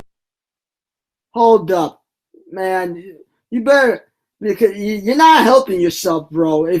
Because you got pedo allegations, man. If that's true about your fans sucking you off, man, and your fans are underage, bro, you're digging yourself a hole. Yeah, that is and I think that now rappers they're like using lyrics in a court of law too in some cases, I think. So yeah, he should just watch himself. I don't know anything about this, so I can't comment. Yeah, this you want to look at that for a second after this? Yeah, we can look at it for a little bit. Yeah, because if you just type in Google Tony DeYoung petition, you probably should find it. It's crazy. There's like over 1,000 people that signed that thing. Damn. Yeah. I can look at it a little bit later.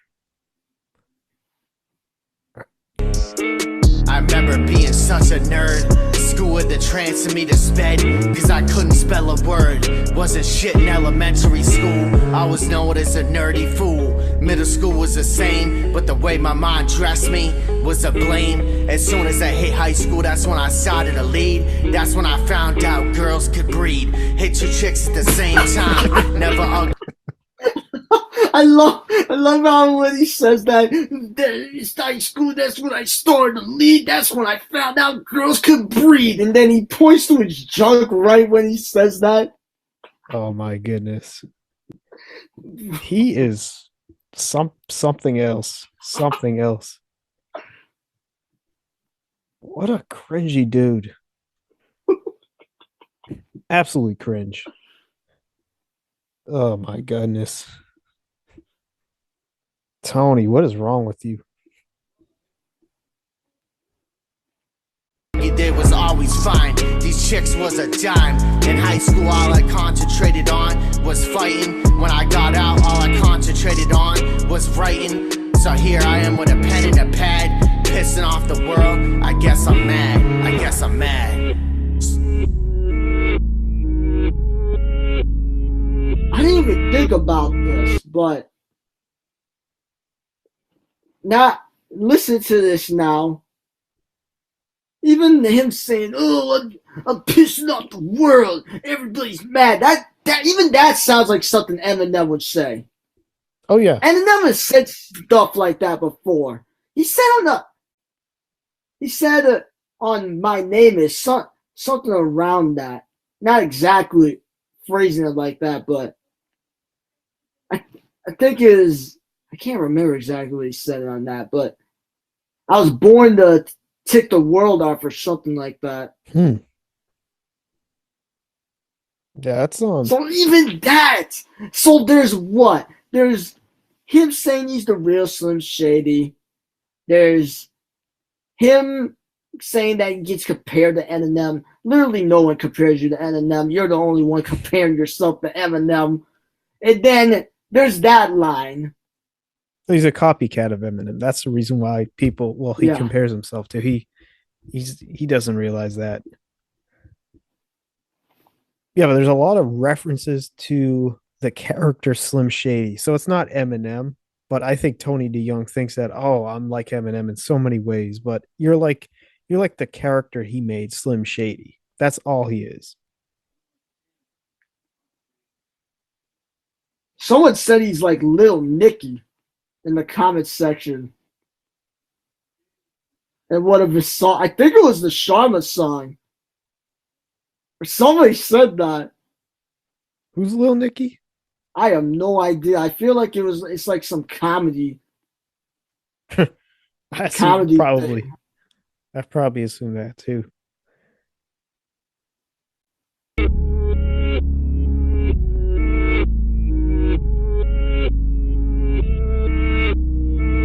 So call this a new skit, the fresh shit, the internet, fame shit, getting rid of all this lame shit. I'm about to turn this page, I'm about to blow up this stage, blow up this stage. What so stage? Call this a new skit. What stage, bro? the only stage that he's been on. Have you watched like those full videos of that guy that I used in Yeah, the Contact Cop? I saw that video, and it was like he didn't even perform, I guess, because they contacted the agent, and Yeah. I guess he didn't even perform. He just like took a picture while he was on stage, but he never performed. He was like a concert goer. Yeah, this was the after party.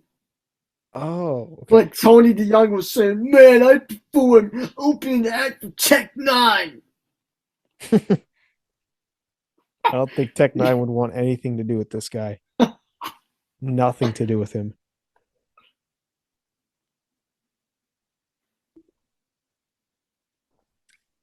Yeah, that might be the only reference he can have to a stage.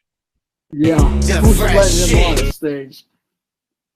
I think he sneaked on, right? Didn't he sneak on and take it, or he was sitting in the front row? Or I think he was he's begging somebody, "Oh, please, man, let me perform a song." I'm performing a song. The internet, fame shit, getting rid of all this lame shit. I'm about to turn this page, I'm about to blow up this stage, blow up this stage, blow up this stage.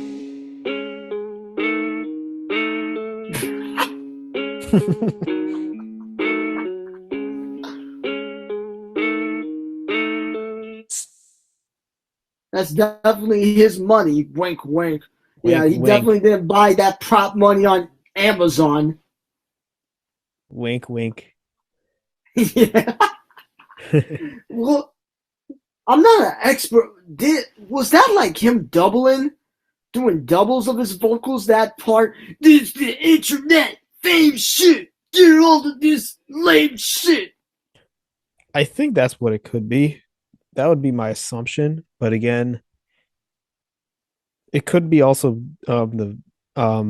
his vocals doubling too, but I couldn't tell you there. Yeah, I'm not like an expert on like how vocal production works or anything like that. Yeah, that I think it might be, but I wouldn't. Don't take my word for that. Yeah, and the way he did it at the end, he makes it seem like, man, this is so epic, bro. Everybody's gonna love it. Yeah, it was like turning the page, and then he's gonna like turn up the stage. Like, I don't know what he was trying to allude to there. And I mean, the comments is like a lot of them are bots in his comment section too. So I mean, it would be interesting to see if he ever did a real in-person concert, how many people would pull up to that. Yeah, I don't know. If he is going to blow up, I would say he needs to utilize TikTok to do it. He needs to change his persona. He needs to because again, I was listening to a interview recently with DJ Academics and Adam 22 from No Jumper, and they talked about gimmick rappers pretty much dying out once like 2019 2020 came around, and like we had this whole drill wave and trap wave come back. And I think if Tony DeYoung wants to survive in this rap game, or his career wants to survive, and him to stay like him to gain people, like gain followers, he literally is going to have to stop these antics, because he's going to have to change like his whole persona, pretty much pull a Lil Hansen off, except wipe out all his old content and just go off with new music, new sound, new everything. That's the only reason he's going to get it. Change his name, change everything. He could have potential, but he's going to have to also get better with rapping, writing, all of that. And you mentioned it earlier too, with like just his utilization of slant rhymes and just getting better as a writer and getting better as a rapper, because this is not cutting it. Like, this performance is not cutting it.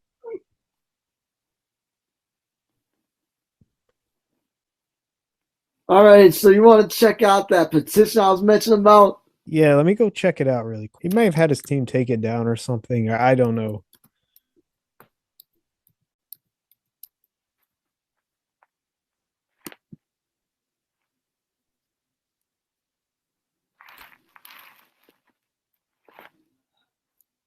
Yeah, I think so.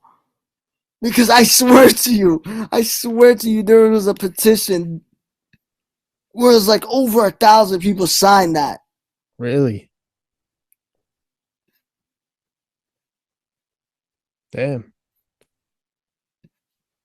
Yeah, you probably had to take him down, or do you know if there was a lawsuit maybe against the people that created it? It's not like he's famous or anything like that, so we wouldn't know for sure. Yeah, you probably would keep that stuff quiet, honestly, because that's not good press either way. Yeah. But yeah, maybe the creator took it down because maybe he threatened to sue him or something. That would be my assumption.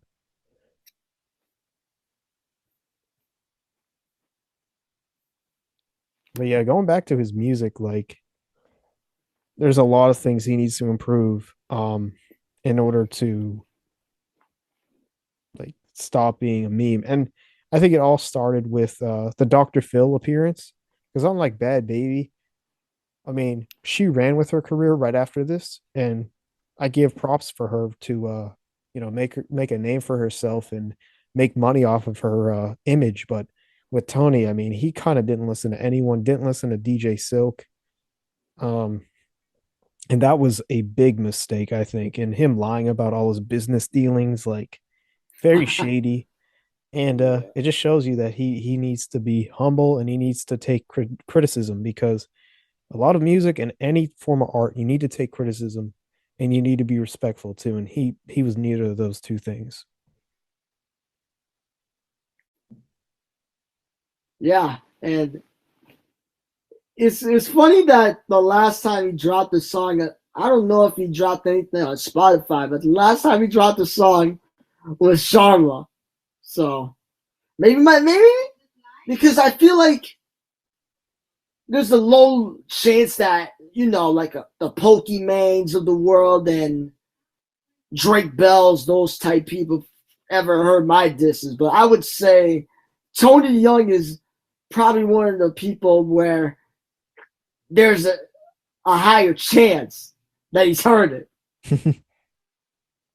So maybe I'm reaching, but possibly my diss tracks kind of shut him up. Yeah, maybe like when he had that whole comment section war with you, he may have checked out your channel and he may have saw that you dissed him and then you did out a content cop and you also dissed other people too. So maybe that did shut him up. Maybe you're the reason why we're not getting any more Tony Young music. Hey, maybe you are the guy that is responsible for ending Tony's career. Started with Dr. Phil, it ends with the Whatever Kid. Look at that. Yeah. Yeah, so you ready to pick your song? I don't really have. I'm kind of blanking on a song right now. Okay. But you know what though? I think that we started with AB, then we went to Bhad Bhabie, then we went to Kevin Federline, and then we went to Lanes, and now we just finished with Tony. I think we got a pretty solid group. Yeah, let me see. Let me see if there's any, because I know that the guy Lefty, his channel just got straight up deleted. But let me see if anybody ever made a reaction to his song Defending the Murderer. Oh, yep. Yeah, just put the music video's not there anymore, but his song's still there. Okay. Yeah, just put in Lefty Jody Arias. Let he who is without sin cast the first stone. The media tried to make her a monster. They just fueled the flame to make her prosper. She a fish in the sea swimming with lobster. She the bait, but she'll never change her posture. That line, she's a fish swimming with lobster? That doesn't make sense. One day, like, lobsters are on the bottom, right, of the ocean. So, are lobsters even carnivores? I don't think so. Oh, he needs to figure that out. If it was like She's a Sharks. fish swimming. Yeah. With the sharks, right? Why lobster? What? I think he was trying to fit it in with the rhymes. Let me see again. Yeah, that's what happened.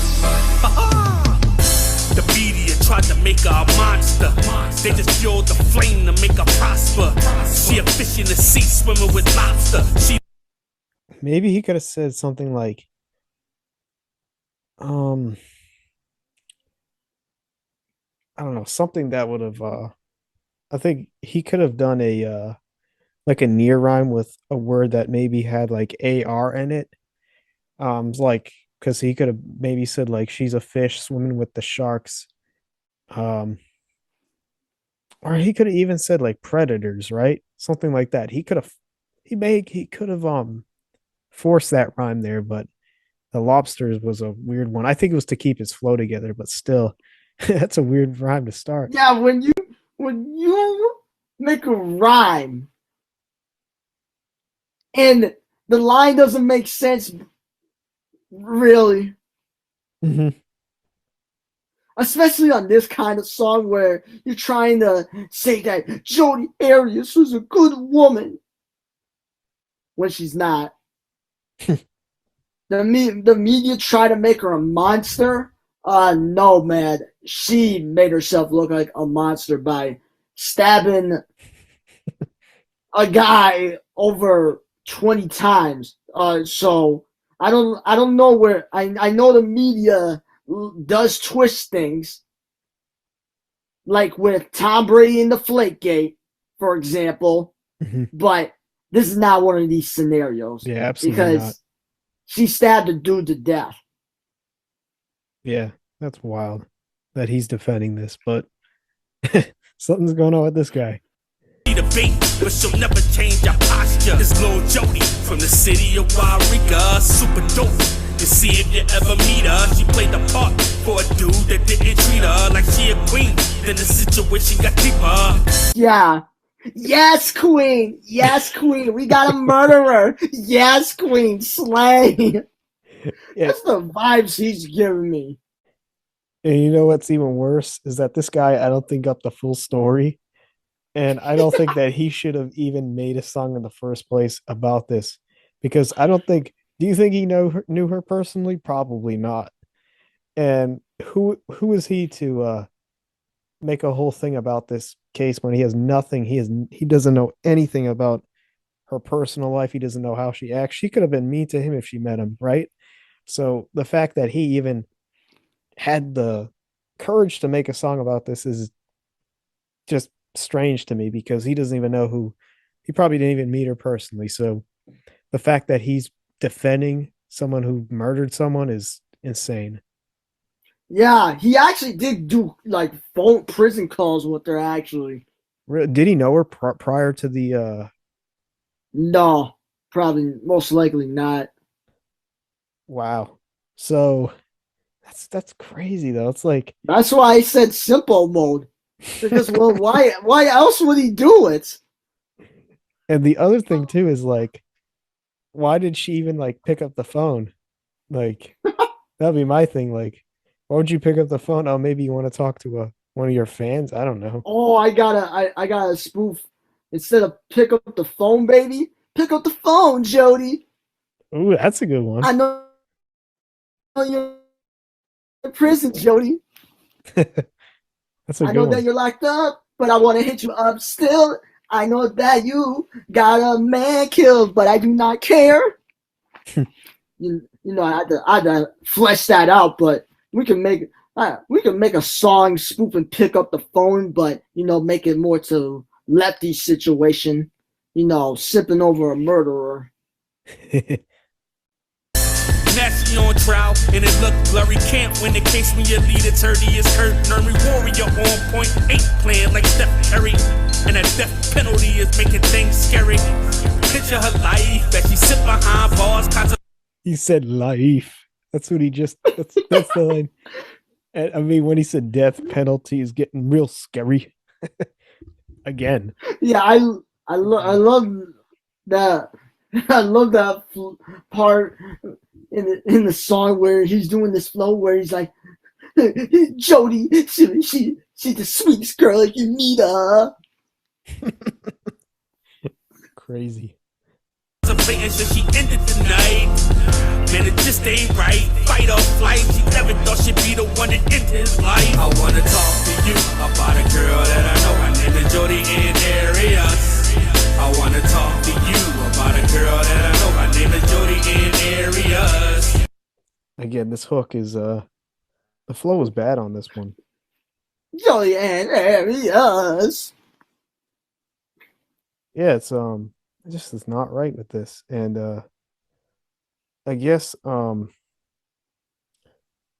mean, he says he knows her, but who knows? I mean, maybe mark his words. He might know her, but this flow in this part of the song is just forced. You know, it's there's no good consistency, and it just sounds forced, and it's not catchy at all. And I think he could have done better with that. I wanna talk to you about a girl that I know. Her name is Jody in Arias. Jody in Arias. Jody in Arias. Again, that note is flat. Oh, I wish somebody told him not to sing that part, because that was horrible. I just thought of something. From afar, he kind of looks like EDP's twin brother. A little bit. It's kind of got a similar build to him. Yeah. I'm just coming for a cupcake. I'm just coming to see Jody. Yeah. Her interview put Troy on the map. And then he had the nerve to stab her in the back. She should have knew he was a snake in the grass. Hold up. She got stabbed in the back? I don't know. You might be getting this whole story reversed, man, because she was the one that literally did that. Exactly. You're going to say she got stabbed in the back? No, man. Yeah, that's wild that he would mention that when she was the one that murdered the guy. Yeah. It's not like the guy was like this saint or anything like that, because he used her for sex, but yeah, that doesn't justify, stabbing a guy 20 plus times. Oh yeah. Yeah. Cause all he do is run around with rats. Let's talk about remorse for a minute. Okay. I read it every time that she pin it. You don't really want to comprehend it. That's why y'all wanted death for the sentence. PTSD is a real thing. And Jody had a bad case of it. I love that ad-lib in there. Jody had a bad case of it. That's facts. That's facts. What is he, the doctor? What is going on? Oh, Lefty. Man, that's cap. That's a big cap. What? She had PTSD. Yeah, what is going on with Lefty? Oh, Lefty. If she would have got the help that she needed, there would have been a better end coming. The Alexander family are victims too. We need to understand that. Them girls lost their brother, y'all. We need to understand that. I wanna talk to you. Wasn't he just bashing that guy? So why why is he now kind of showing sincerity here? Yeah, because he's defending the murderer to get clout. Yeah, that's you just you killed your own career doing that. Did he have a lot of listeners prior to this song? No. And his account is gone for a reason. Okay. I don't know why. This is still like the audio version of this is still up, but yeah, maybe this is. I would say it's Tony and then this guy. Okay. Out of the most likely that have heard my diss track. Yeah, I think this What? guy might have. This guy might have. Maybe.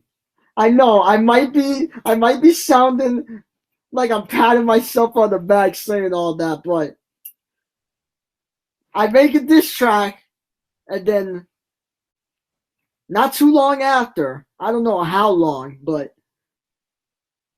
if you click, because I actually have the link on my diss track, I actually have the link to that video.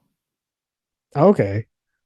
And then if you click on it, it'll say something around the lines of this account no longer exists.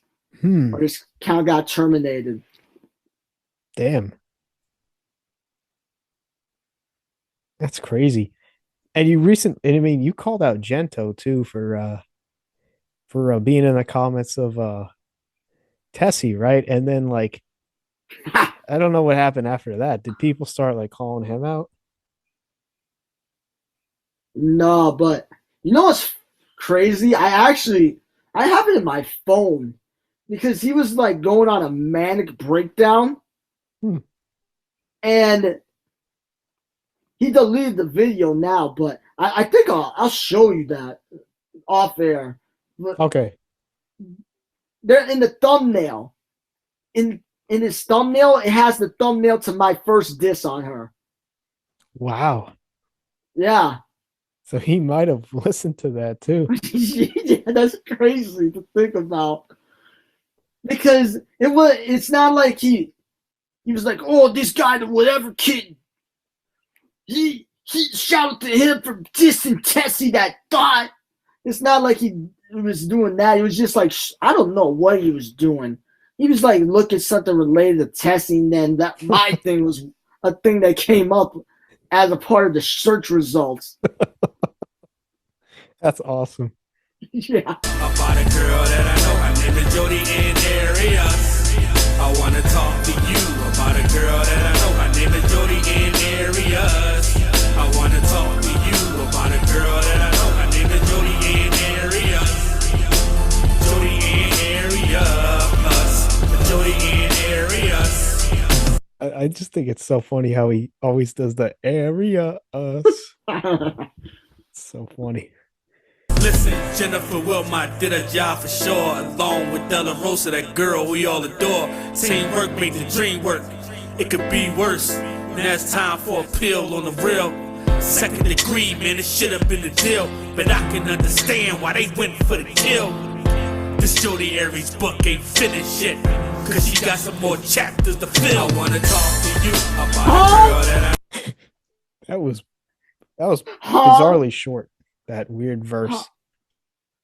Jody has got chapters to finish. No, she's doing life in prison, man. So, and he wanted to bring up second degree. Like second degree would involve, not intending to kill the subject, or not having premeditated the murder.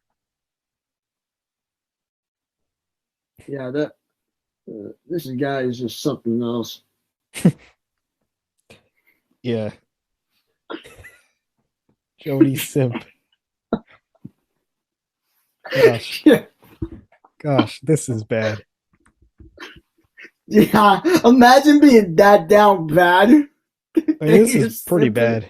For this a is pretty woman bad. that's in prison. Well, at least she knows that she's got one true person that would have her back in any circumstance. Well, now that I think about it, there's like, I was looking this up because since like Jeffrey Dahmer's been trending, mm-hmm.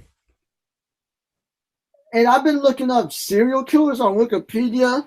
Yeah, some of these serial killers is weird. It's like these killers have fans, because I found out, I don't know what the term was exactly, but it was basically an attraction to people that do crimes. Yeah, that's actually a thing. Is that Lefty? That's my question. Probably is. He probably is like that. Slay Queen. Slay. Slay. I wanna talk to you about a girl that I know. Her name is Jody in Areas. I wanna talk to you about a girl that I know. Her name is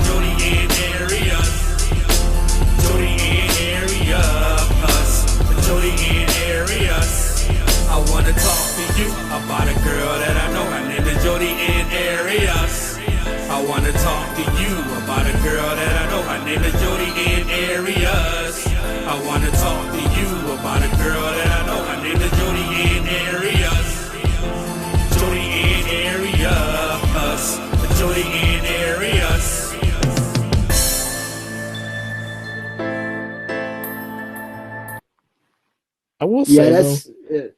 I think it is a little bit catchy though. Like the hook now that I'm listening to it, it's a little catchy. I think the way he says her name is that's what makes it catchy. That's what makes it catchy, I think. Yeah. There's no redeemable for me. There's no redeemable qualities.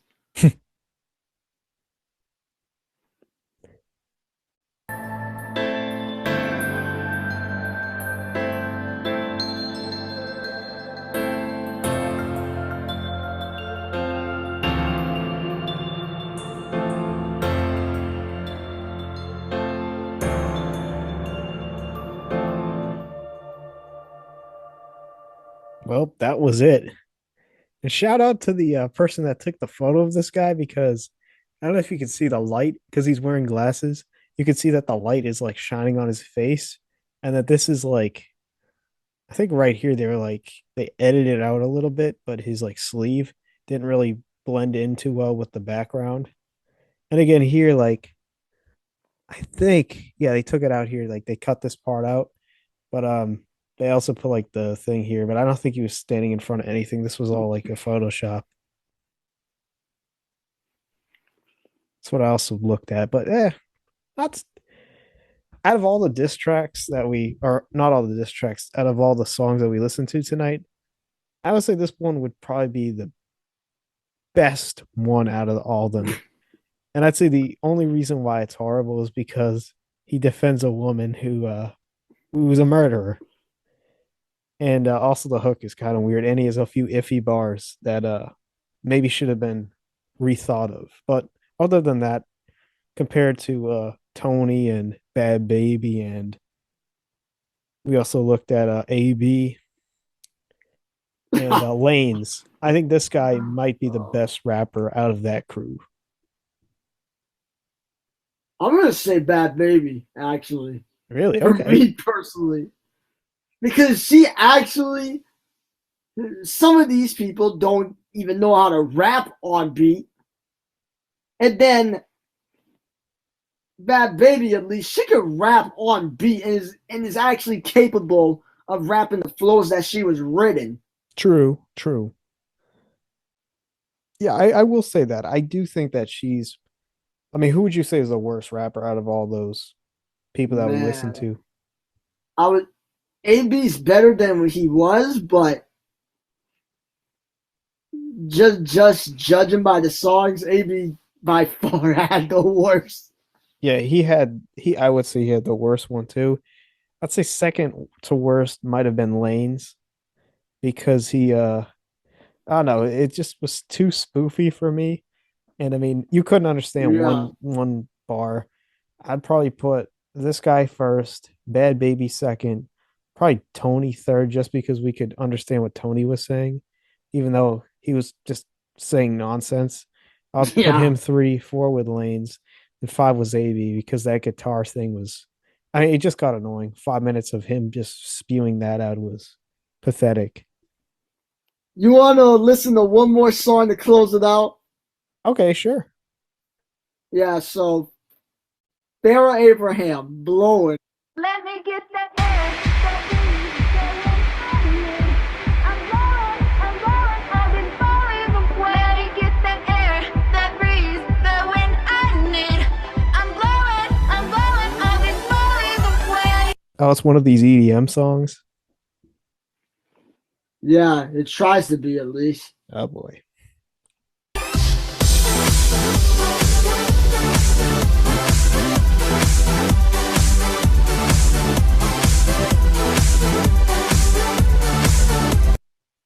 I will say this, I do like the EDM house sound, but once you put vocals that are like not even professional, it just ruins the whole track.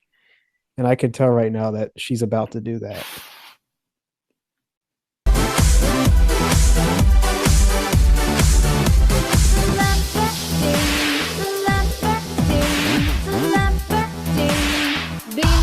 Is making you famous. Live and learn, be better than normal.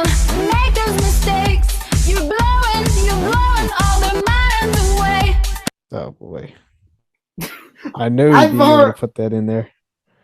Oh, I've man. heard when I went to karaoke with Derek and Evans a couple months ago. Mhm.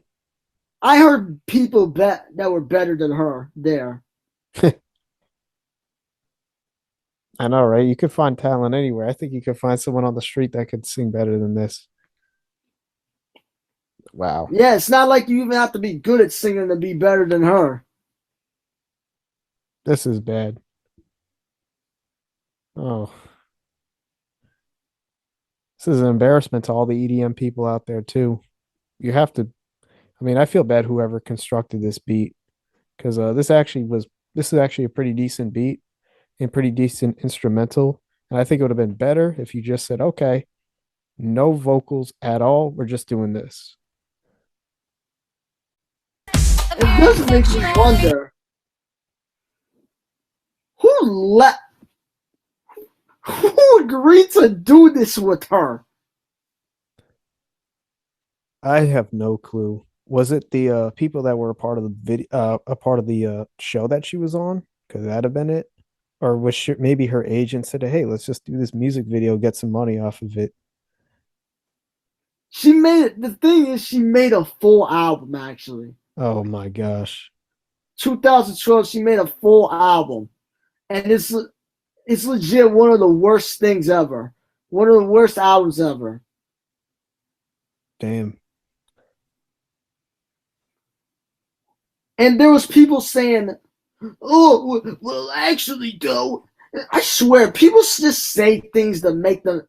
Because you got the people that just want to fit in, and then you got the people that are just trying so hard to stand out in the worst way possible by defending this. Like, come on, bro, you're really gonna say this was influential to avant-garde? That I think that's how you pronounce that genre. Yeah. Yeah, because people were saying, I'm gonna look that up actually, so we could show the folks watching. Yeah, there was a book, and then the album came with that. Yeah, it was avant-garde, witch house, Yeah, noise. yeah. Somebody wrote as noise and proto hyper pop. Okay. Oh, are you serious? They called this hyperpop? Jeez. Wow. All right. Click on the Wikipedia because this is nonsense. Okay. Let's see accolades. What accolades? You're kidding. The Guardian what? put it. Oh That my is goodness. Tiny This is why, mixtapes. man, this is why we shared. This is why I shared you that video for us to talk with Life is Overrated. And that was one of the. I can't take the Guardian serious because you got that, and then you had the article I shared you that we were discussing with Life is Overrated about why to have kids or whatever. Those could be like op-eds, but I mean, this was probably edited because best albums of 2012, and this is by the Guardian. They're a pretty well known newspaper worldwide, so they rank that as a. I mean, there's a reference to it too. I don't even want to look. Kind of want to see who they put higher than, just to be a little interested. Oh my! I'm gonna lose it with this. Is she 32, right? Oh my gosh. Who is she ahead of? Do we know any of these artists? Huh. Yeah, that from a quick glance, I'm not really too familiar with Killer any. Mike. Oh, Killer! Are you serious? Killer Mike with his rap music from Run the Jewels. Oh my gosh. I'm not too familiar with Killer Mike's solo discography, but I'm sure it'd be better than this. Yeah. That's crazy. Yeah, who's around this as well? Okay. Okay. I don't know any of these, like These might be some international musicians too, but who's in the top 10 at least?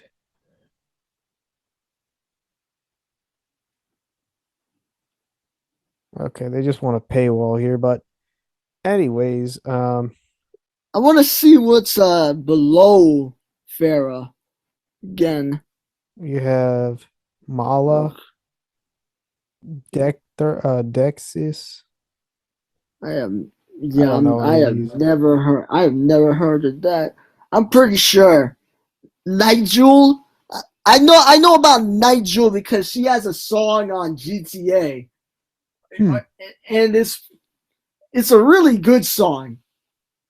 And I'm not too familiar with a whole lot of her discography, but just judging on that song and judging on the few I've listened to, it just blows away Farrah. Oh yeah, we have Beach House, Orbital, Fiona Apple, Killer Mike from the Jewels, and Godspeed. Godspeed You, Black Emperor. Yeah, there's artists I've heard of. I might have heard a few songs here and there, like Beach House, but not like their full discography. But even then, there's short sample size that I've heard better than anything Farrah's put out. So yeah, that's very weird here that they put that together.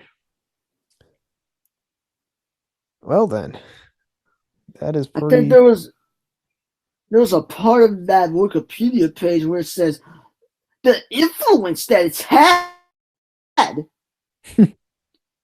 What influence? They need to give Josh Gordon some of that stuff that they're smoking. Somebody wrote, "It's a critically acclaimed noise album." She said, "I just create therapeutic music." That's what she said in an interview. Wild to me, wild.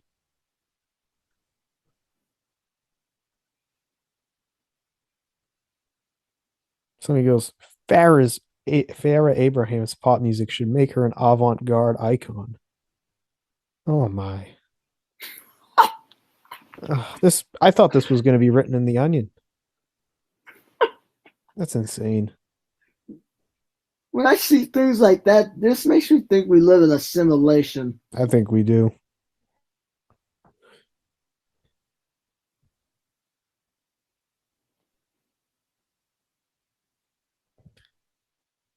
Okay, so she met FRDRK, who is a producer, and she wanted to make this whole album off of Cinema by Benny Benassi, who's like a well-known DJ. He had that song, he produced that song with Chris Brown called Beautiful People. Yeah. So I'm thinking she just, I mean, I assume that this mixing engineer, FRD, RK, he's probably the guy that's behind. I mean, if she didn't have him, I assume that this album would be a disaster. I mean, it already is a disaster, but the only reason why she's probably getting all these acclaims is because of the instrumentals that she's using. But wow, crazy to me, crazy. Let's hit it back with the music, though. Here we go.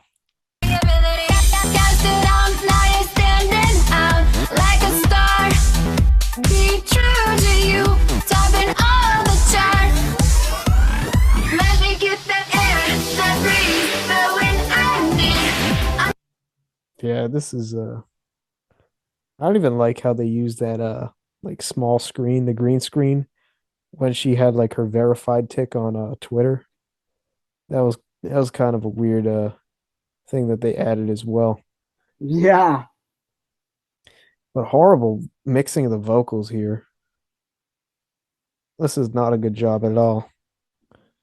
And it's kind of annoying to me too. I mean, I don't like her singing on this at all. It just sounds, it's like what you mentioned earlier, like the chalk, like when you just take your nails and you scratch a blackboard. That's what it's giving me. Yeah. Unpleasant.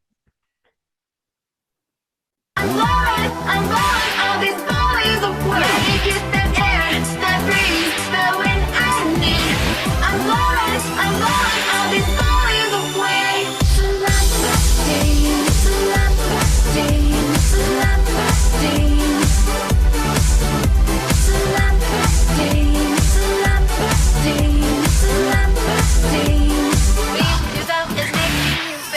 That sounds so clunky. Mhm. With the way that they like chopped up her voice like that. Mhm. I don't even. What is she saying? Oh yeah, it's horrible.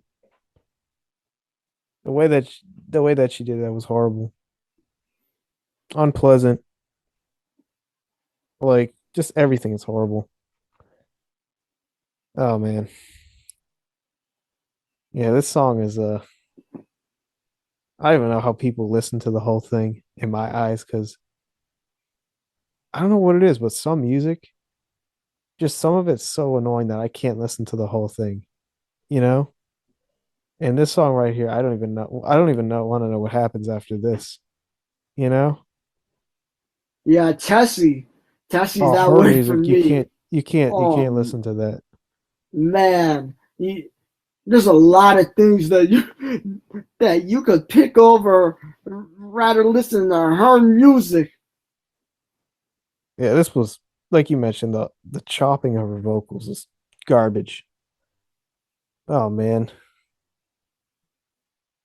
Didn't even know this existed, and I was kind of happy when I did not know about this song because now, man, I really don't want to listen to any more EDM after this. Yeah, this is kind of like some. What would we call this? Since there's anti-natalism, this is kind of like anti-natalism, but for music. What would we call that? Because it's like the same premise. They Oh, wish anti-natalists wish they never existed, and that you wish you never heard this. You say you were because anti-listening, anti-natalists. Yeah, that's a good one anti-listening. because anti-natalists say that they were better off when they were in a state of non-existence. This is They the were better off in the happier. state of not listening. Yeah. Yeah, this is horrible.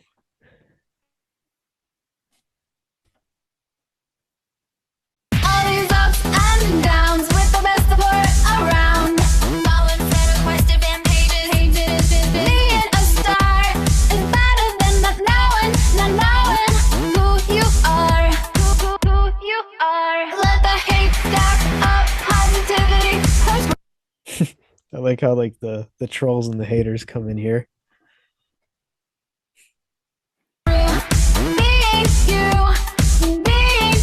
take your time. Have a laugh, it's your time. Being ourselves made us famous. Let me get that air, that breeze, the wind I need.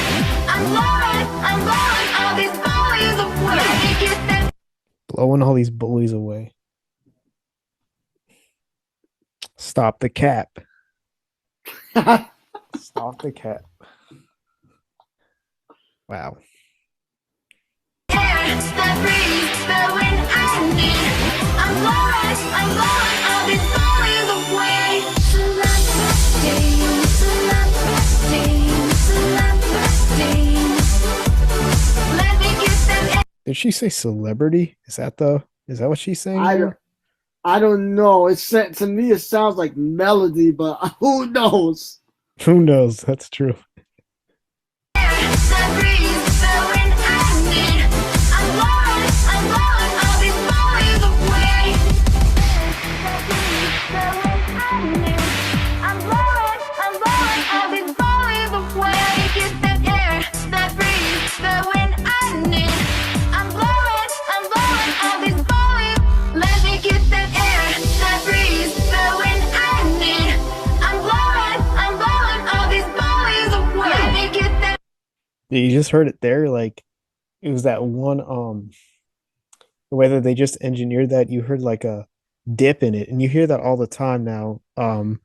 When you listen to like drill music, you hear that like it's almost like they reverb the vocal down so much. And they just did that there, which it kind of gave me a little bit of a drill vibe where they dropped the last note of that one vocal.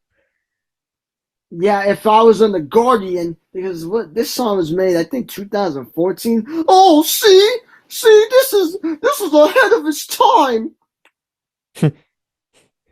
Not in a good way though. Yeah, this is probably shouldn't even been it shouldn't even been a thing in my eyes. Like I don't think this should have been created, this song. They should have Yeah, but given this to a better artist, I think, to sing on. yeah, this could have been a good song if it was like someone that actually could sing.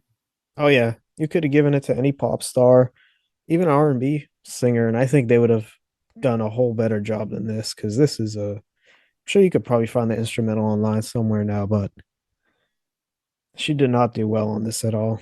And it's sad because we've mentioned this. All of these artists tonight that we featured on the podcast, every single one of them, all their songs had good instrumentals. And it's just so hard when you see that, where just these instrumentals are good, these beats are good, but these artists just embarrass themselves. It's just hard to listen to, as a music listener.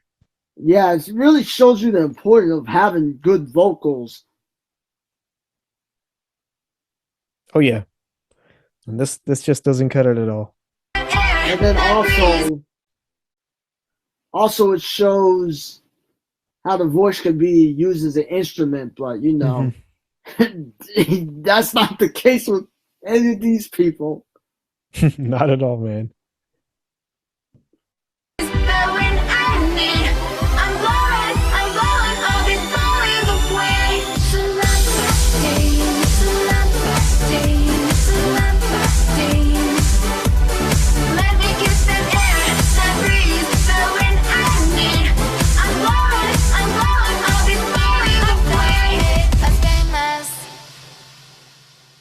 Well, that was quite a song.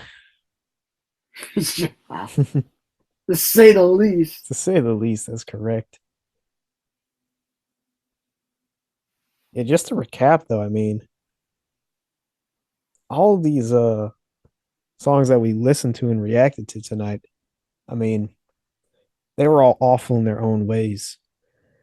But I think one takeaway is I think you need to stay true to yourself if you're going to be an artist who's going to succeed in this, because music is a tough business, and I think a lot of these artists that we listened to tonight, a lot of them were just putting on different personas, but more than that, it just didn't seem like they were putting it all in. I mean, with AB, for instance, he didn't seem like he put a lot of effort into that auto tune, and also the lyrics as well. I think that Bhad Bhabie was just a little too, let's say, a little too immature for that song. And also just she wasn't ready to rap, I guess. And then we have the other ones.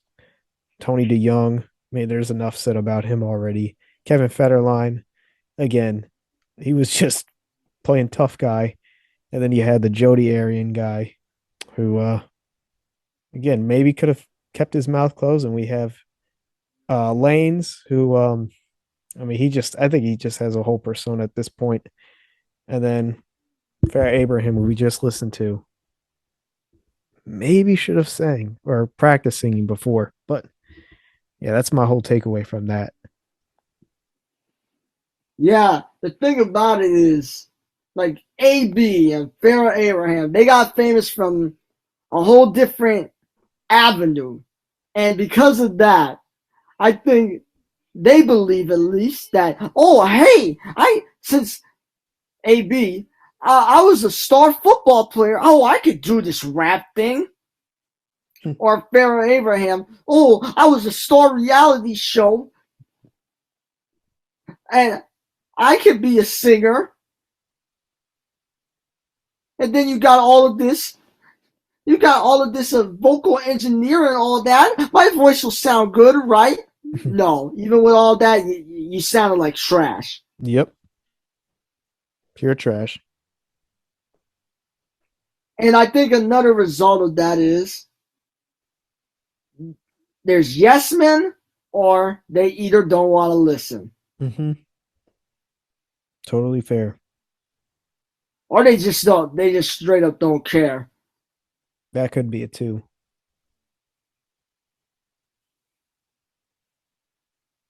Yeah. So, do you have any other closing statements you want to make, or? I think that's pretty much it. I mean, again, I think all these artists that we listened to tonight, or what you want to call them, I think they all were bad in their own way. And just to make it, if you're an artist, watching this video, all I would say is, believe in yourself, but also you got to take constructive criticism when it's appropriate. And for some of these artists or people that performed their songs tonight, I don't think they did. And constructive criticism is very important because these people are people that could be listening to your music. And if they have something that they want to hear or something that they think would make you sound better, I think it will never hurt you. And I think it would only help you. And in this case, I think if you surround yourself with yes men and yes women, like, I don't think it's going to be helpful. You need people who can make points to the contrary. And here, this is just an example of how important that is. Yeah, exactly. So I appreciate you and Derek coming on for this edition of the Whatever Podcast. And thank you, man. Yeah, of course. So what do you think the last, the closing out word should be? I was gonna say guitar, but now that I think of it, I think we should just go with oh man. Let's go with trash. Because all this music was trash today. All right, on the count of 3, we'll say trash together. All right. 1, 2, 3. Trash.